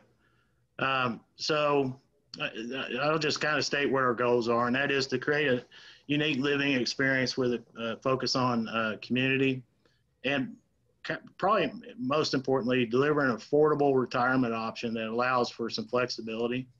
And we're going to be focused on maintaining an aesthetic consistency throughout this development. It won't be successful if we don't, I don't believe. And create an active environment through the architecture and design, and the way that we assemble those pockets is most important. And I think, you know, at the end of the day, hopefully we can improve the whole surrounding area with a well-planned development. And my goal is to say, I think this will be recognized regionally, if not nationally, as a truly quality senior housing development. That's all right. Thank you. Next slide. But I wanted to say, before we go into what this is not. It is not an assisted living environment. It's an active adult community. It is not a rental community. All lots will be sold to homeowners, and it's not a moving target. This will be a 55 and older active adult development. That's our commitment. So why an active senior community? Next. Grant. Senior housing industry and statisticians, including the U.S. Census, call what's basically happening now the silver tsunami. More than 10,000 baby boomers a day are turning 65. And one of the statistics that's quite shocking, if you look at 2020, we stand right now at about 55 million Americans that are age 65 or older. In just the next decade, by 2030, we'll rise, the number of Americans 65 and older will rise to 72 million. And it continues to rise in the decades, in 2 decades after that to 2050. This is an image of the existing site. We wanted to point out one of the factors is along the east side. There's an existing right-of-way easement. There are no utilities in that easement. It is only an access easement to reach the gas equipment site that's to the northeast of this property. And there is an existing locked gate there. There is no access from the cemetery to this site. There'll be fencing between us and the cemetery. This is an overlay of the neighbors. There's a single family home to the east, the cemetery to the north, apartment buildings to the west. And this is on Mansfield Cardinal Road. And we're in close proximity to the nursing home down the street, which is great. This is the site plan we're proposing. When we do communities like this, one of the primary concerns is safety. So we try to keep the cars on the perimeter. So all the vehicular circulation and most of the parking will be on the perimeter so that the interior can be a walkable, safe community for these active adults. As Melissa said, we're using a pocket neighborhood concept. So there are 6 different gardens for these homes to array themselves around. And when we do these, they will not only have a front porch, but they'll also have a side porch so that their indoor space can feel a little bit bigger and open out onto the side. And so that side porch faces the back wall of the next person's home so that senior has a little bit more privacy. And we'll show that in the next slide, how these side porches back up to the back wall of the next home. So everyone gets a little bit more semi-private space for their own home shared with the next. And then there are some homes that have back and front porches too, that for the folks who like to be on the pedestrian boulevard in the middle, they can have a porch on that as well. Every home will have its own parking space and a storage building that'll be built with quality build like the homes, so that the resident has some additional storage, especially as they go through the difficult process of downsizing into a smaller home. But we wanted to control that too, so that we don't have a bunch of random sheds out there. So they'll be provided as part of their agreement. And then there are an additional 30 visitor spaces as well. There is one road across the middle, but that's mostly for emergency access and access to 6 parking spaces. So hopefully there won't be much traffic through that middle road. A couple of renderings of what this might look like. So here, this is actual from our site plan. The homes will have some variety. Like the inspiration image we showed, they're small homes, but these are flush with the ground. We will set these into a pad that's recessed into the ground so there's no steps, like a lot of the pocket neighborhood photos you've seen probably out there. This illustrates the extra space on the side that backs up to the privacy wall of the next person so that they won't be able to look back out. They may have a high clear story window for some more light, But otherwise, that wall has their bathrooms and closets and things like that, so they don't need light on that side. Each one opens up into a pocket neighborhood. This will be in the Texas Hill Country style. There'll be a few varieties of colors, but otherwise we will control the aesthetics so that it all fits into a family that looks like a great community. This is what a different view coming into the garden from another corner. There'll be some shared amenities in each garden to create some variety. Hopefully, as Shannon said, to encourage the seniors to move around and use the different 6 gardens. It's not just your garden in front of your home. All 6 gardens are yours to do different types of activities like the project that preceded us. Another view of one of those gardens in some of those homes. And then just some drawings in case you needed to see some of the scale about what these might look like. A lot of thoughts gone into making them senior friendly. One of hopefully the concept that we cherish is called aging in place. So that once a senior makes a decision to make at least this decision to downsize into a smaller home, hopefully they can stay there for as long as possible. As you probably heard in some communities and in some levels of senior care, seniors are forced to move from wing to wing or building to building as their needs change. We're hoping to help that senior stay in this home for as long as possible. There will be conditions that could arise that force them to move into a more specialized care home like Pecan down the street. Some additional drawings. And then the quality of construction is really tremendous. Like Melissa said, we really like this type of construction because we can control the quality in a factory. Even on projects, bigger projects that don't do small homes, we still prefabricate a lot of the assemblies off site and bring them to the site to control that quality better in the factory. So here's some photos of some of those homes. And this is actually, thank you, Grant. That was well done. This is a picture from one of the Ulrich builders that we're going to hear from next. So let's go to the next slide real quick if we could. So I want to introduce Brian. I think you're on the call here. Yes. This slide is meant to go into a little more detail. And Melissa, I appreciate your slide about the old Sears and Roebuck homes. That was I started to put something like that in here as well. So thank you for that. But Brian is a vice president with Ulrich. Ulrich is located in Cleburne. Some of y'all may have been by there and looked at some of their models, but if you haven't, I give Brian a chance to just kind of talk through the difference between a Ulrich stick-built and a site stick-built home. Yes, well, good evening, Mayor, members of council, and Mr. Campbell. Thank you for the gift of your time tonight. And a little bit on Ulrich. We have been in business for a little bit over 30 years and very unique in what we do, and that is we're simply just building a 100% stick-built home built off-site, brought on-site. We do keep up with the most recent codes. We made some particular adjustments just this year, adopting to some new codes. And here you're going to see just some of our construction specifications. As far as our framing system, we're building with a 2x6 framing system, allowing an R19 insulation up your sidewalls. Roof trusses are actually a 2x12 versus a 2x6, now allowing an R30 insulation.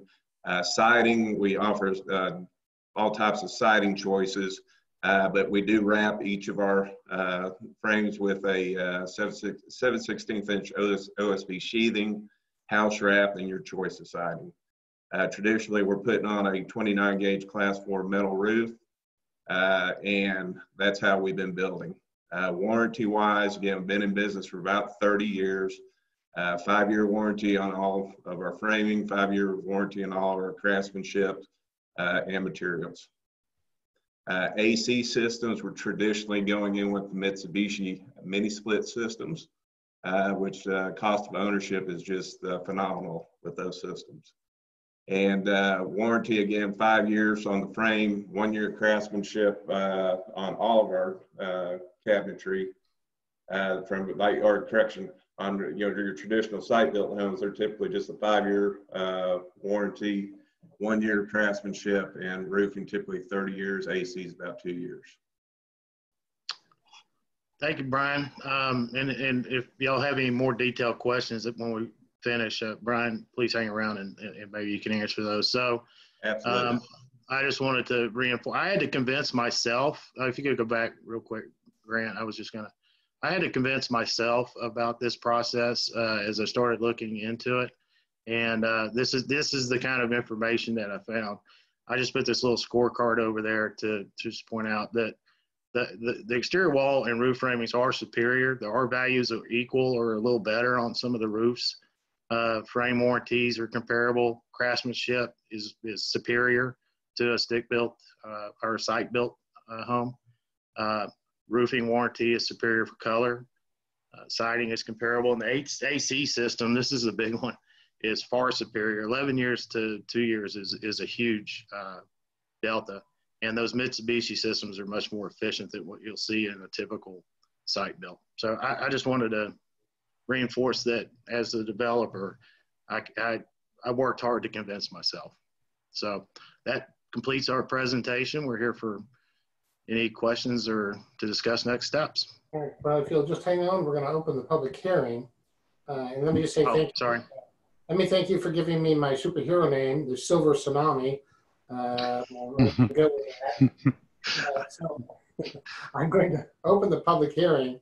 And I think was it who had their hand up?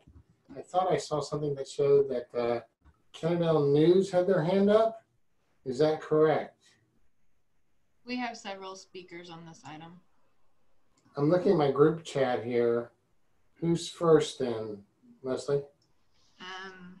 I actually had some that were emailed to me. I have Martha DeBella. Is she with us tonight?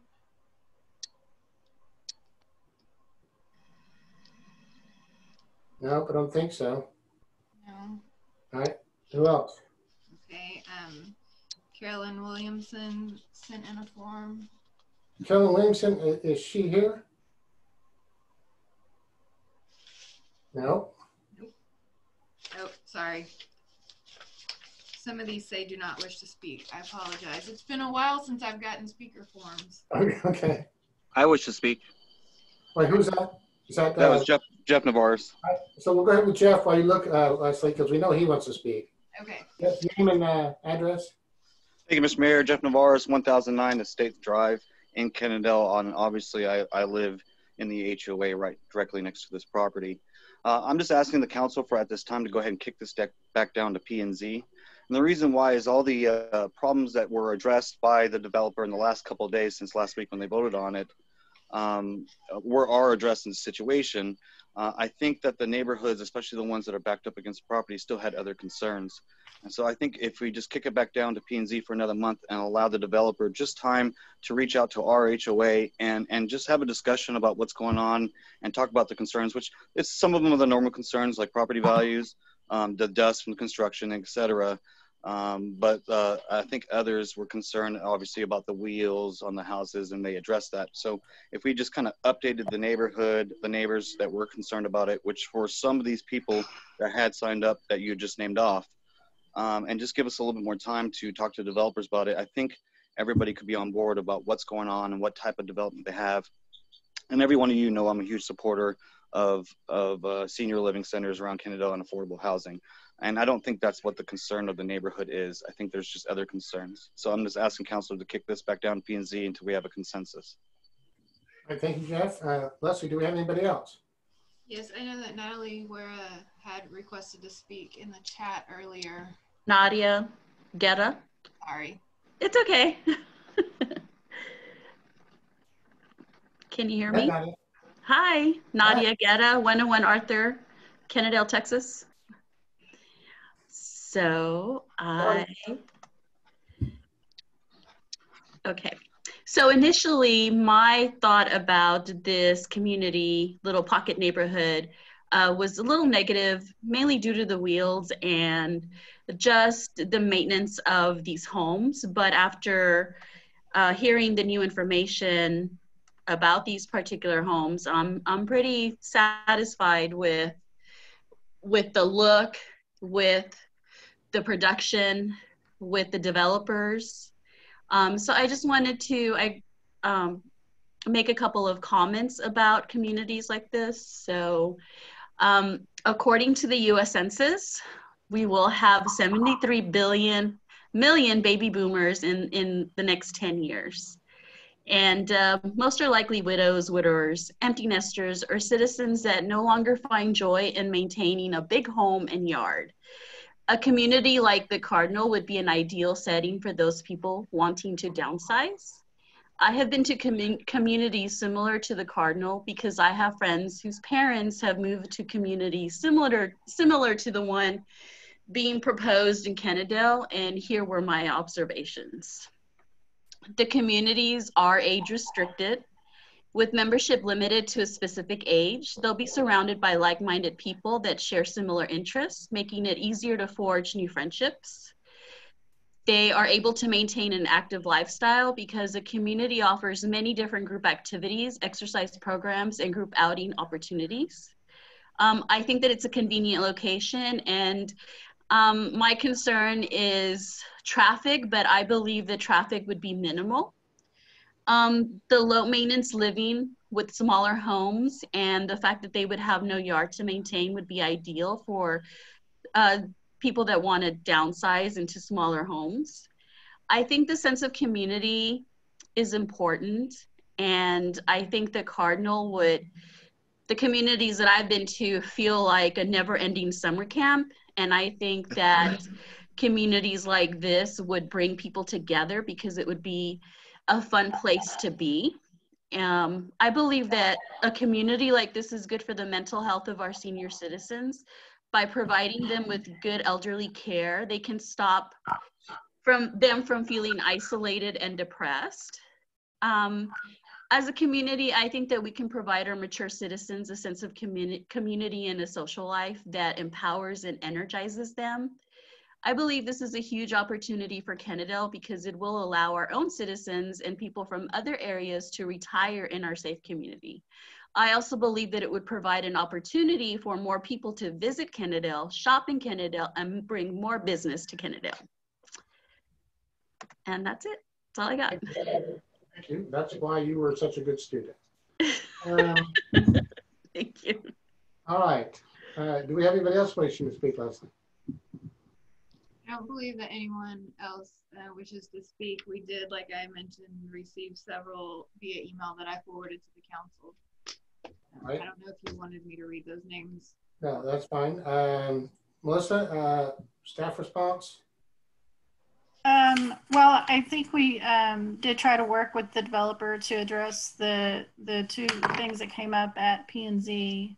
And we did send the council, well, actually, I don't know if it went out to council, but I did a revised Exhibit B on this, which removed the on wheels part. And the forms that came in, I didn't count them, but there were maybe 8 or 10 forms of support that came in this afternoon that I think were sent out to you, but it was kind of late this afternoon. All right.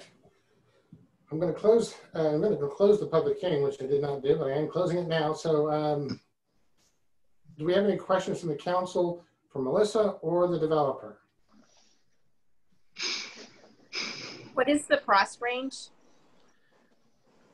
So the units will range without the tiny home on wheels component. Am I on? Can y'all hear me? Yes. Oh, okay. All right. Without that, then the units will be between 800 and 1,200 square feet. So just picking the 1,000 square foot as the median, about 175,000 for that on the ground, up and running. Thank you. Any other questions? I'll say something. I want to first thank the developer for listening to everybody and making those changes. That just shows that he's attentive and cares. I sat in on that P&Z meeting and listened to some of those concerns, and it looks like he addressed those appropriately. I want to ask a couple other things, though. Does it have an HOA? Yes, sir. In fact, in trying to be brief. I have an HOA slide if I can pull that up, or is that appropriate? But we would have an HOA, and it would have a board that is in charge of managing all the CCRs. Currently, our senior living out by Sonora Park, these are actually larger than what they're living in now. They're separate. I like the design of them. On one of the slides, though, you said that it had a 5-year warranty. What is the life expectancy of one of those buildings? I think we see these buildings, well, Melissa pointed out that there's some of them that are over 100 years old. But we see some of these, I mean, I know recently I was told someone had family that were living in one that was 35 years old. And there were more stories like that, but I think the life expectancy, given the quality of the construction, is the same as a regular site-built home. Well, because at the P&Z, you had said that the life expectancy was about 20 years. No, that was a mistake in the way that I said it. I understand why it was misunderstood. Yeah. I said they had a 20-year warranty, and I misspoke about, and I was trying to talk about the roof system and work down, and I really got sidelined on that discussion. You also said that some of the sites would be built on site. Is that still true? There's that option. That is absolutely. Okay. Yeah. One, if I might just comment though, one thing that was brought up about the construction, traffic, and access, if these things are built off site and brought on, that's a one-day event instead of a 4-month event. Right. Well, in my thought, I have the same concerns as like Jeff, because Jeff and I live next door to one another. And I kind of agree with him about having it go back to P&Z, because I don't want to overrule something that they decided yet. On the other hand, you've made the correct changes that they were concerned about. So I'm struggling between making the decision tonight or sending it back to P&Z, because we have those boards for a reason. And that's just something I don't like to do, is to overrule or make a different ruling on something that they worked hard on asking you the same questions we're asking. So, if I could jump in, the P&Z has already voted on the case, so they can't re-vote on the case. They can go back to him after he's made some changes.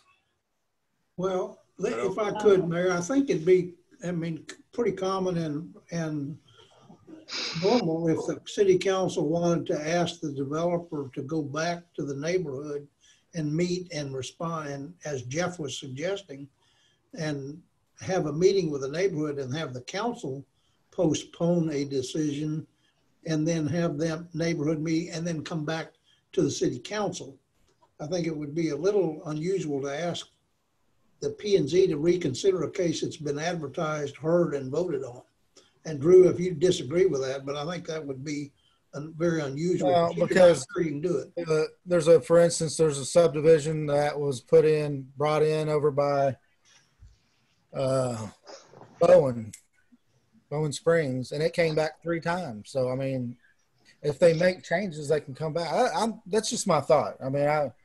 I like to see what all the other council members think. So I guess before we get into that, I think it would be not only unusual, I think it'd be inappropriate for it to go back to P&Z, because P&Z did make their recommendation, and their recommendation was to deny it. So, but he's changed a bunch of things since then, the verbiage and the amount of buildings on site, the quality of the buildings. So what they denied isn't what we would be approving or denying today, if that makes sense. Our UDC, our ordinance actually doesn't allow us to take a case back for 6 months for the same request. Wow. Well, Josh, that's like do what you said. Let's hear from the other council. Yeah. Chris, your thought? I had some of the people who sent in forms contact me even prior to today that were in support of it. I spoke to some of the residents who live in the area, not in Josh's neighborhood, but actually live on Mansfield Cardinal. And those folks were okay with it. I suppose I would not be opposed to postponing it for a month and allowing the developer to have a community meeting to answer and address Josh and Jeff's and their neighborhood's concerns, and then review it at that time. I wouldn't be opposed to that. But the majority of the feedback that I've got has been that folks are interested in it and support it. Chad?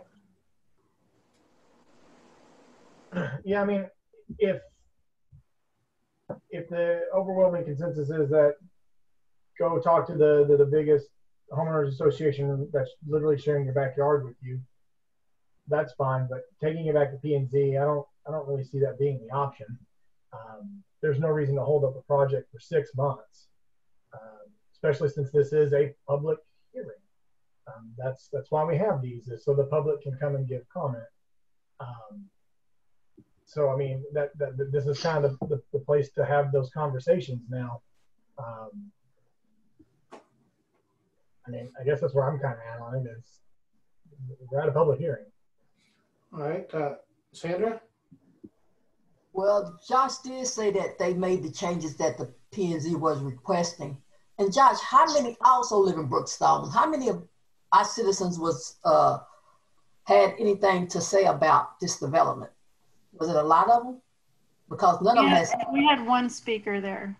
Yeah, we have 180 homes, but you know, the first I heard about this was during the P&Z meeting. I mean, don't get me wrong, I love the project. I'm not against the project. I just was trying to do the right thing by jumping over another board, you know. So if that goes for anything. All right, Linda? I'm not opposed to postponing, like, you know, Chris and Chad mentioned. I'm not opposed to postponing if that's what we need to do. All right, that may be sort of a middle ground for everybody. Well, also, I think Chad said this is the opportunity for that feedback, if I'm not mistaken. I don't want to put words in Chad's mouth. I mean, yeah, I mean, granted, the P&Z had their say on it, and that's a final action from that body. So changes were made and brought to us based on the recommendations from that body of the concerns that they had. This is another public meeting opportunity. This is the place, this is the appropriate place for people to come and say, we agree with the changes they made, move forward, or no, we don't, deny it. So, I mean, procedurally, this is the right place to be.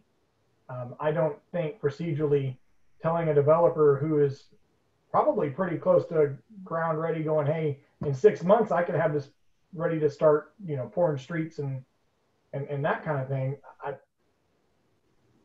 I just don't see the need to send it back to P&Z for 6 months. Well, what about the developer? I'm going to ask Shannon this question. Would you feel comfortable for a month delay just to talk to the HOA?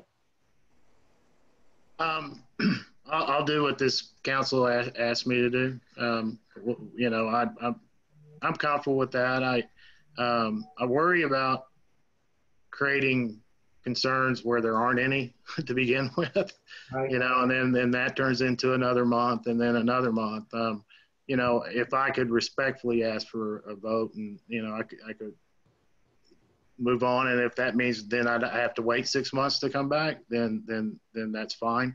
But I mean, I'm being honest with you when I say I'm concerned about going and creating problems that people didn't know that they had.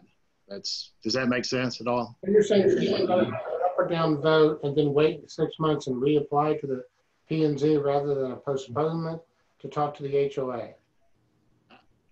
My initial reaction to reaching out and asking folks if there are problems is that there's going to be more problems, and then we'll have another continuance and another one.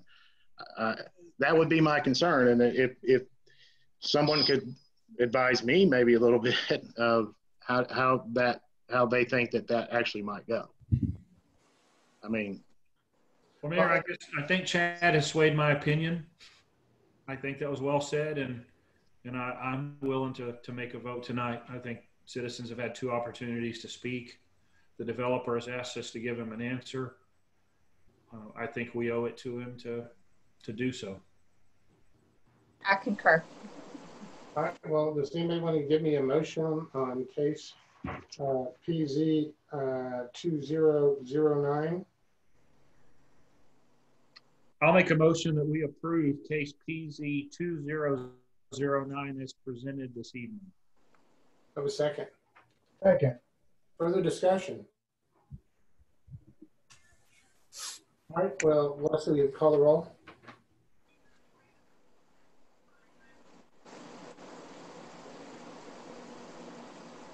Leslie, couldn't hear you. Leslie, call the roll. Josh Altum, Yay. Chris Pugh, Yay. Mayor Pro Tem Lee, Yay. Linda Rhodes, Yay. Yay. I'm going to skip down here to case number 5 because I see Ms. Sargent. Can I say thank you all? Thank you very much. You're welcome. I see Ms. Sargent here, and I would like to not make her wait any longer. And Mayor, could we take 5 minutes? Okay, well, we'll take a 5-minute recess. It's 9:10. We'll start back at 9:15. And Kamika, we'll start off with you when we get back. Thank you, Mayor.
Gosh. Chris.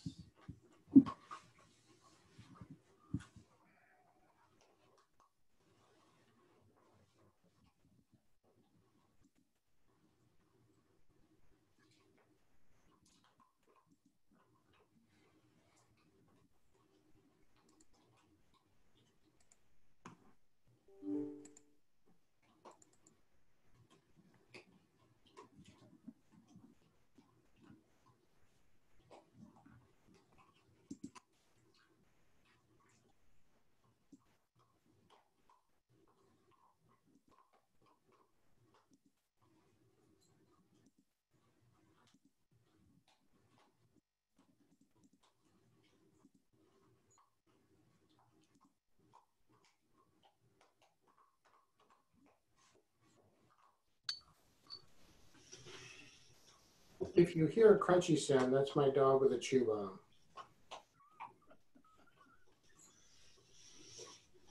Well, I'm pretty hungry. Do you have another one? It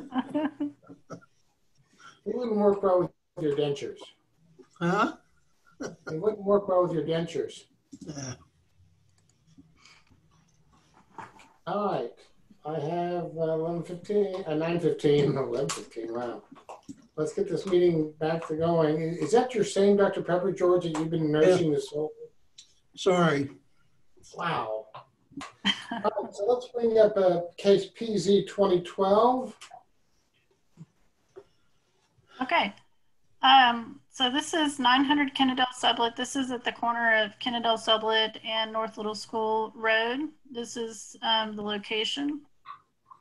Here's a picture of the location. It's basically a vacant piece of land. It's right at one of the traffic circles on Little School Road on the south side of Kennedale Sublet.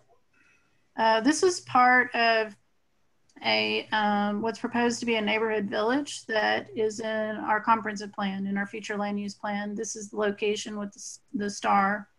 And this blob is basically what's proposed to be a neighborhood village. I think that it's interesting to kind of draw a blob on it, but we have an oil and gas well here on the corner. So this is not likely going to be developed into a neighborhood village. However, there is an opportunity, I think, in the remaining area, and this is on the southern end of that area. And as you might recall, Oaks Court is directly across the street and is zoned NB. That's part of that neighborhood village area. So in our zoning code, our UDC, we actually have regulating plans for each of the proposed neighborhood villages. So this is the regulating plan for this area, for this neighborhood village. This lot is in this location, and then Oaks Court is directly across the street, which of course is zone NB already. And this is the language in our neighborhood village code. I know there's been some questions about the question of mixed use, like does each particular parcel have to be mixed use? And the answer is no. The NB district is established to provide an area with a mix of uses to fulfill the daily needs of residents within a short walking distance of surrounding neighborhoods. So that is what this is. It's designed to have a mix of uses within a small walkable area. So each parcel doesn't have to be a mixed use in and of itself. And in fact, that's often physically impossible, really. But it's designed to be a mix of uses in the area. And so this is actually the map of that area in that neighborhood village.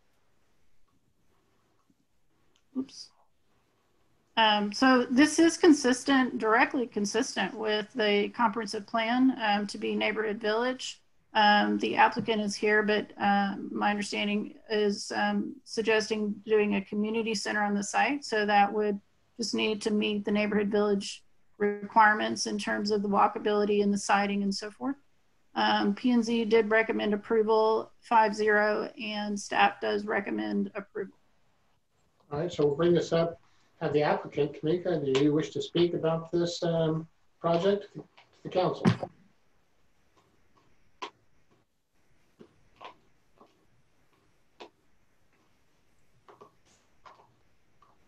Go ahead. The sergeant? Yes. Oh, yes to me?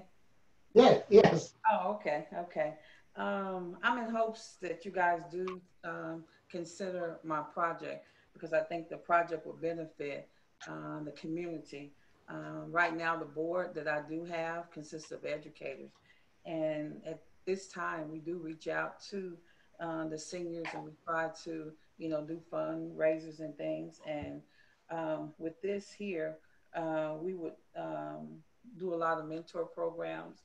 We will have church service on Wednesdays and Sundays, a small church service. Right now, we would also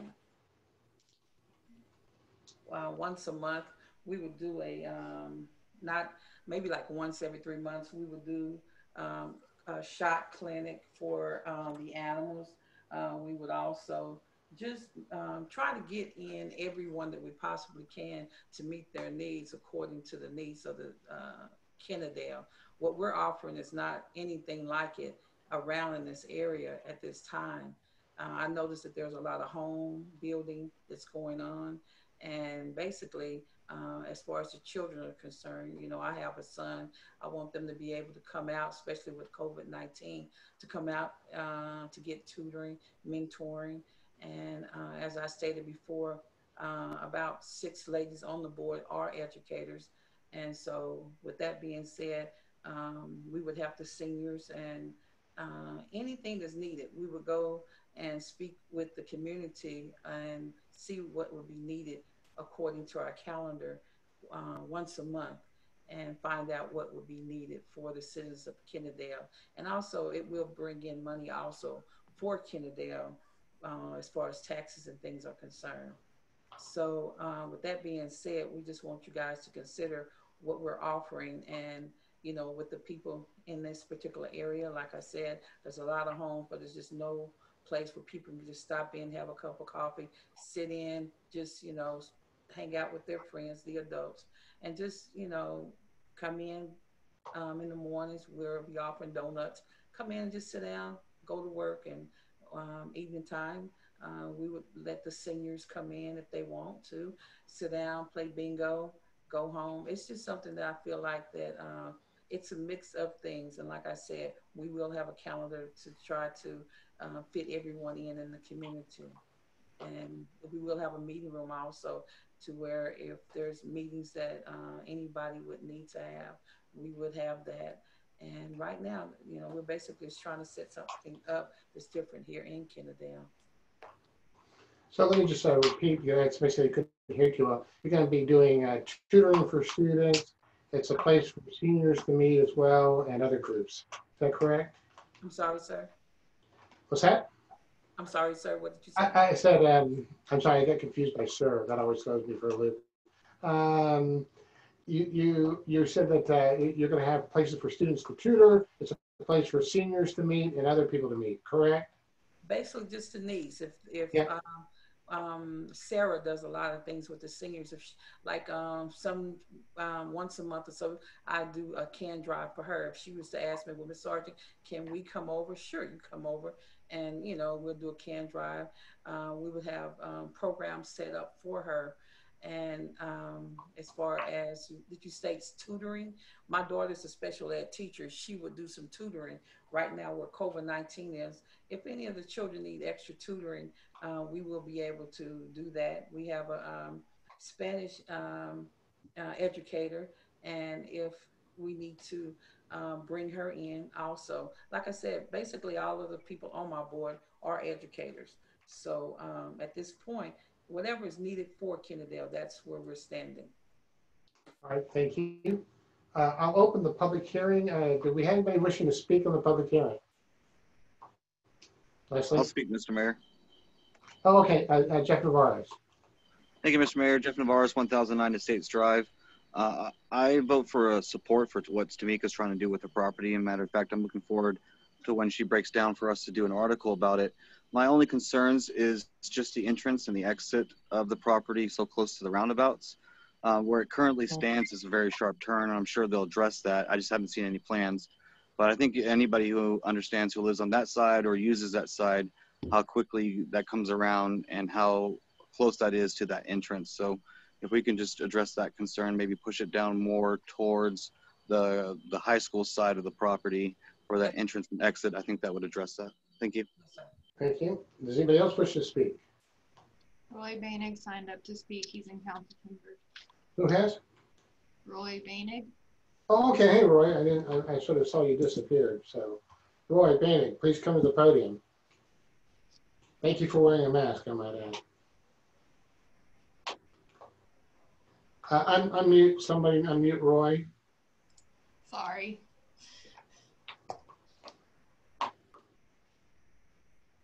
There we go. Roy, go ahead. Okay, can you hear me now? Yes. Okay. My name is Roy Bainig. I live at 1020 Kennedale Sublette Road. I have a number of items to discuss. It is my understanding that the owners want to build this into a community center. By definition, a community center is a place where people from a particular community can meet for social, educational, or recreational activities. In most cases, community centers are either built by a city and city-owned or built by a community development corporation, which is a 501c3 nonprofit organization. I don't believe these owners are a community development corporation, so in both cases, they don't qualify for those conditions. That means they must be doing it for profit, and that defeats the purpose of building a community center. Secondly, as their sign currently states, their property is available for graduation events or parties. In both of those cases, that means they will be renting that property out for profit, which should not be allowed again. If they plan on becoming a nonprofit organization, then why wouldn't they use the facilities the city already has, which is like the room next door to the library? Because a nonprofit organization isn't tied to any physical location, and the library is more centrally located in the city of Kennedale than this location, which means it would serve the community much better by using the library building. Bigger than even those reasons, though, is how is parking and traffic going to be controlled? The land is approximately an acre, which I'll define that here in a minute too. Once you build a community center and playground, plus add the handicap parking that would be required for this building, plus take into account that the first 10 to 15 feet around the street is basically city-owned right-of-ways, how much parking do you have left? There would not be enough parking for graduation parties, much less a wedding to be held there. Where does the overflow parking park? In the medians? And where is the entrance going to be? Will there be an exit separate from the entrance? And to which street do these entrances and exits get located? In the future land use plans, Kennedale Sublette is supposed to continue straight on through on the Morris's property. That means even more traffic than now. For a couple of years ago, the city council refused to let Perry Hoover do the exact same thing that the sergeants are trying to do, which was use their property for charitable events, along for-profit events, and the city council voted that they could not continue holding those events based on the zoning. The Hoover's property is approximately half a mile from this location. If you allow this to happen, then you're sending mixed signals about how people in this area can use their property. Allowing them to build a community center in this area does not match the surrounding areas. It will create major traffic and parking issues. It should not be a profit center if it is going to be built as a community center. And if you allow it, you are being prejudiced by denying the Hoover's request and allowing this request. The neighbors in this area do not want a community center at their doorsteps. Please vote this down. I'd like to clarify one thing though. It's been a debate how much land she actually has to use for this development. If you go look on Tarrant Appraisal, it says 1.19 acres. However, that includes the city right-of-way where the sidewalks are. If you go look on the TAD deeds boundary, it shows that she only has 0.79 acres to work with. So I don't see how she can have enough parking along with building the building and having a playground and handicap spaces based on the amount of land that she has to work with. This lot is really more suited for building a house there, because then you have a two-lane driveway and backyard and front yard and everything that goes along with it. She mentioned that, this is we use this for students, for educators and stuff. Wouldn't the library be a much better use for doing something like that as a nonprofit?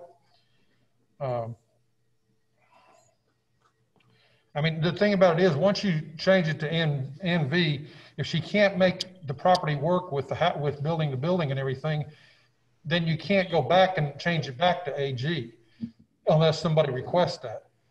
And so to me, it'd be better to vote this down until there's better plans on how all this traffic and parking is going to work. That's all I got. Thanks. All right, thank you, and thank you for your patience. I know you've been there for a while. All right, anybody else, Leslie? That I'm aware of. All right, so I'll close the public hearing. Staff response? I'd be happy to answer any questions, but I think to the question of you falls under recreation/community facility. So it is an allowed use in urban village, but of course this is a straight rezoning request. Sorry, neighborhood village. This is a straight rezoning to neighborhood village. So of course you cross the bridge of uses and all of the requirements that come into play in terms of site layout and parking and so forth when you get into the platting process. And as far as Jeff's comment on the driveway, I'm sure that we'll have to consider that. And I go to Starbucks almost every day there. So, you know, I understand that, that curve, and we would have to look at that and make sure that was safe. Do we have any questions from the council for Ms. Sargent or the planner?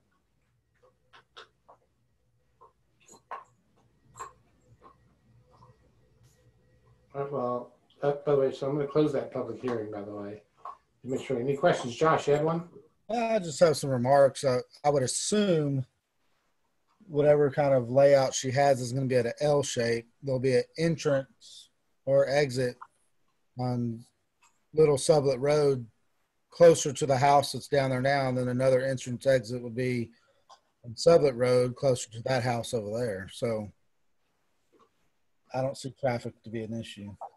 And if in the long run it didn't work out, she could sell that building to a doctor's office or something like that, because I'm assuming the facade of this building is going to be rock and brick, just per our building code, and it's going to be similar to what he's building across the street when he decides to build his buildings across there. So,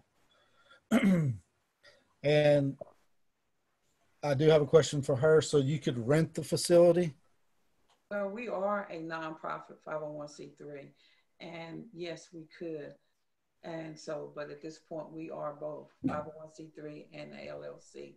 But like I said, right now we're working from a 501c3. We're both. Yeah, because currently our HOA has nowhere to meet, so that'd be a great place to meet. Mm-hmm. But those were just my comments. So. All right, any other questions? All right, then I will entertain a motion on case P&Z 2012.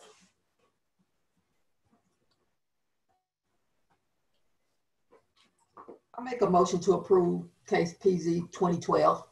Motion by Lee, do I have a second? Second. Second by Alton.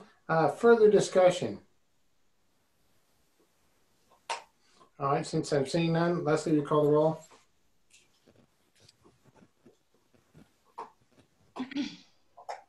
Josh Alton? Yeah. Chris Pugh? Yay. Yay. Linda Rhodes? Yay. And Tad Wandell? Yay. The motion passed unanimously? Motion passed unanimously. All right, so we're going to go back up to case P&Z 2010. Thank you, Ms. Sargent, for showing up.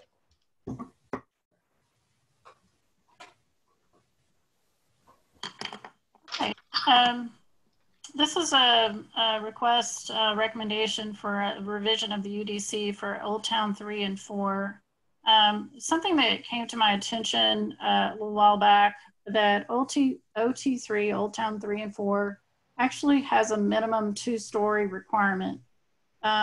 I definitely understand the need to have an urban feel and a higher density in that area. That really was the intent in creating that. However, those areas are quite large. I think the city did a city-initiated rezoning in Old Town. Of course, that's the area basically around City Hall and Town Center. And it includes this area in black. That is the Old Town 3 is kind of this, I don't know, mauve or something. It's supposed to be some shade of brown. And the Old Town 4 is this brown. So it's quite a large area. And our concern is that We're not going to see development on that level of 2 stories and up in that entire area, just from a market standpoint. So we're suggesting that the 2-story minimum be modified to allow for 1-story development in that area. I think that it's very possible to have 1-story development that's a great quality development that's has the urban character that's in the Old Town Code and still viable, feasible. So P&Z did recommend this change with a 5-0 vote, and staff does recommend approval of this UDC change. All right, I'm going to open up a public hearing. Did anybody sign up to speak for this public hearing? Hearing none, I will close the public hearing. Do we have any questions for Melissa? If not, I'll entertain a motion on PZ 2011. I mean, sorry, 2010. Yeah. I move we approve case PZ 2010. Second. Any further discussion? If not, Leslie, would you call the roll?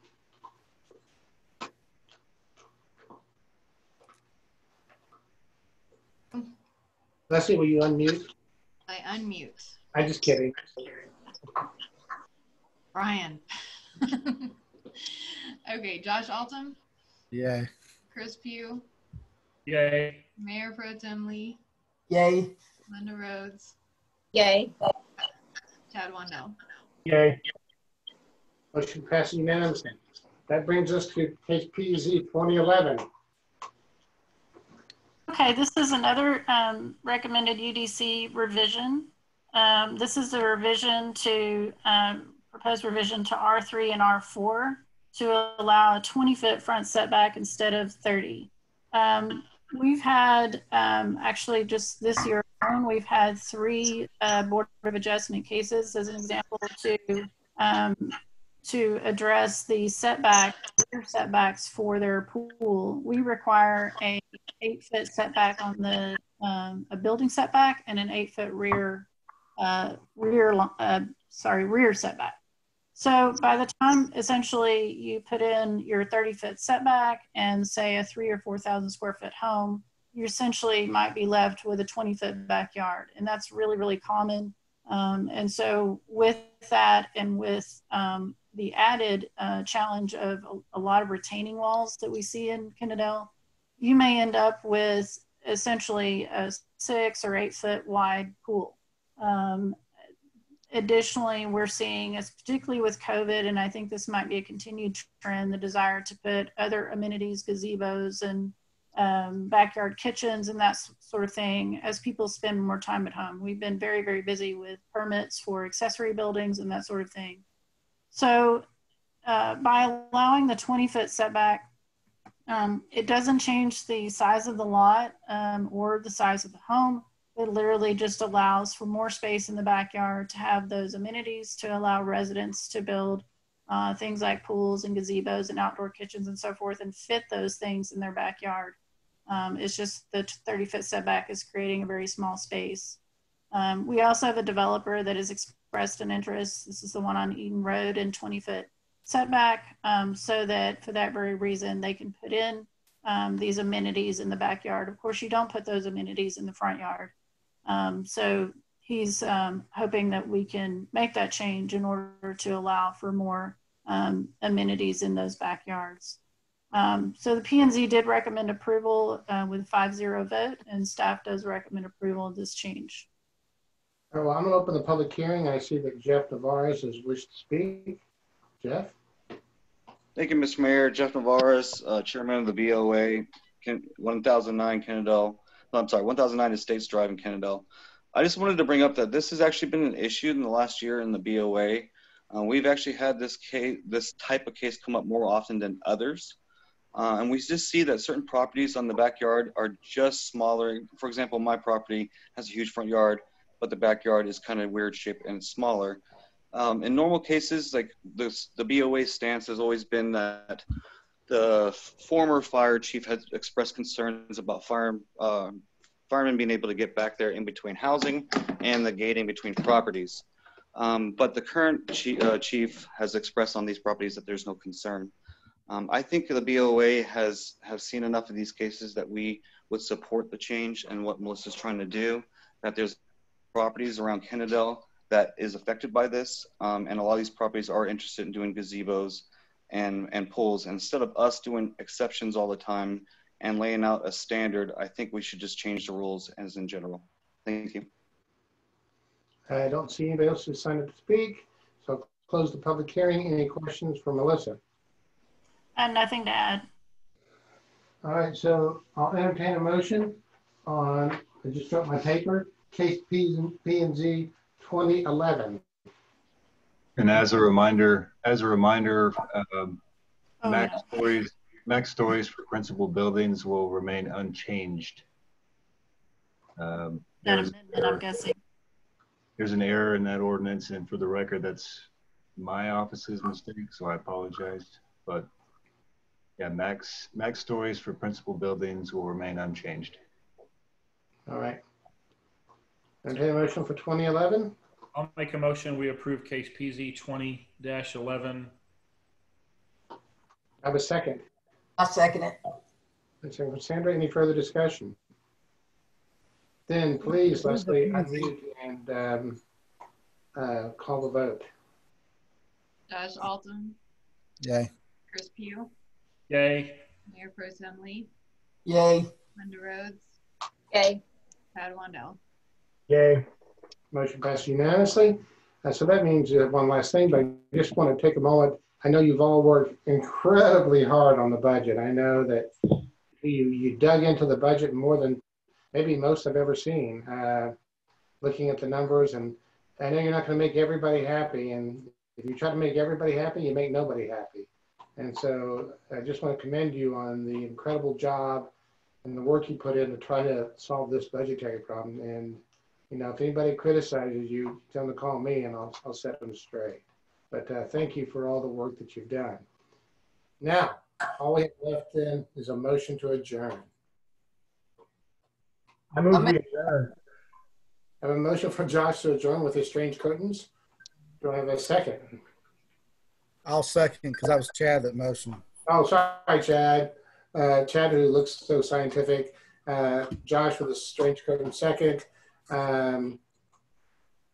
Leslie, would you please unmute again and then take the roll? Josh Alton. Yay. Chris Pugh. Yay. Mayor Pro Tem Lee. Yay. Linda Rhodes. Yay. Yay. Much better, Nancy. It's been 4 hours. It's been fun, but let's all take a break and breathe. It's been swell, but the swelling's gone down. That's right. So we'll see y'all later.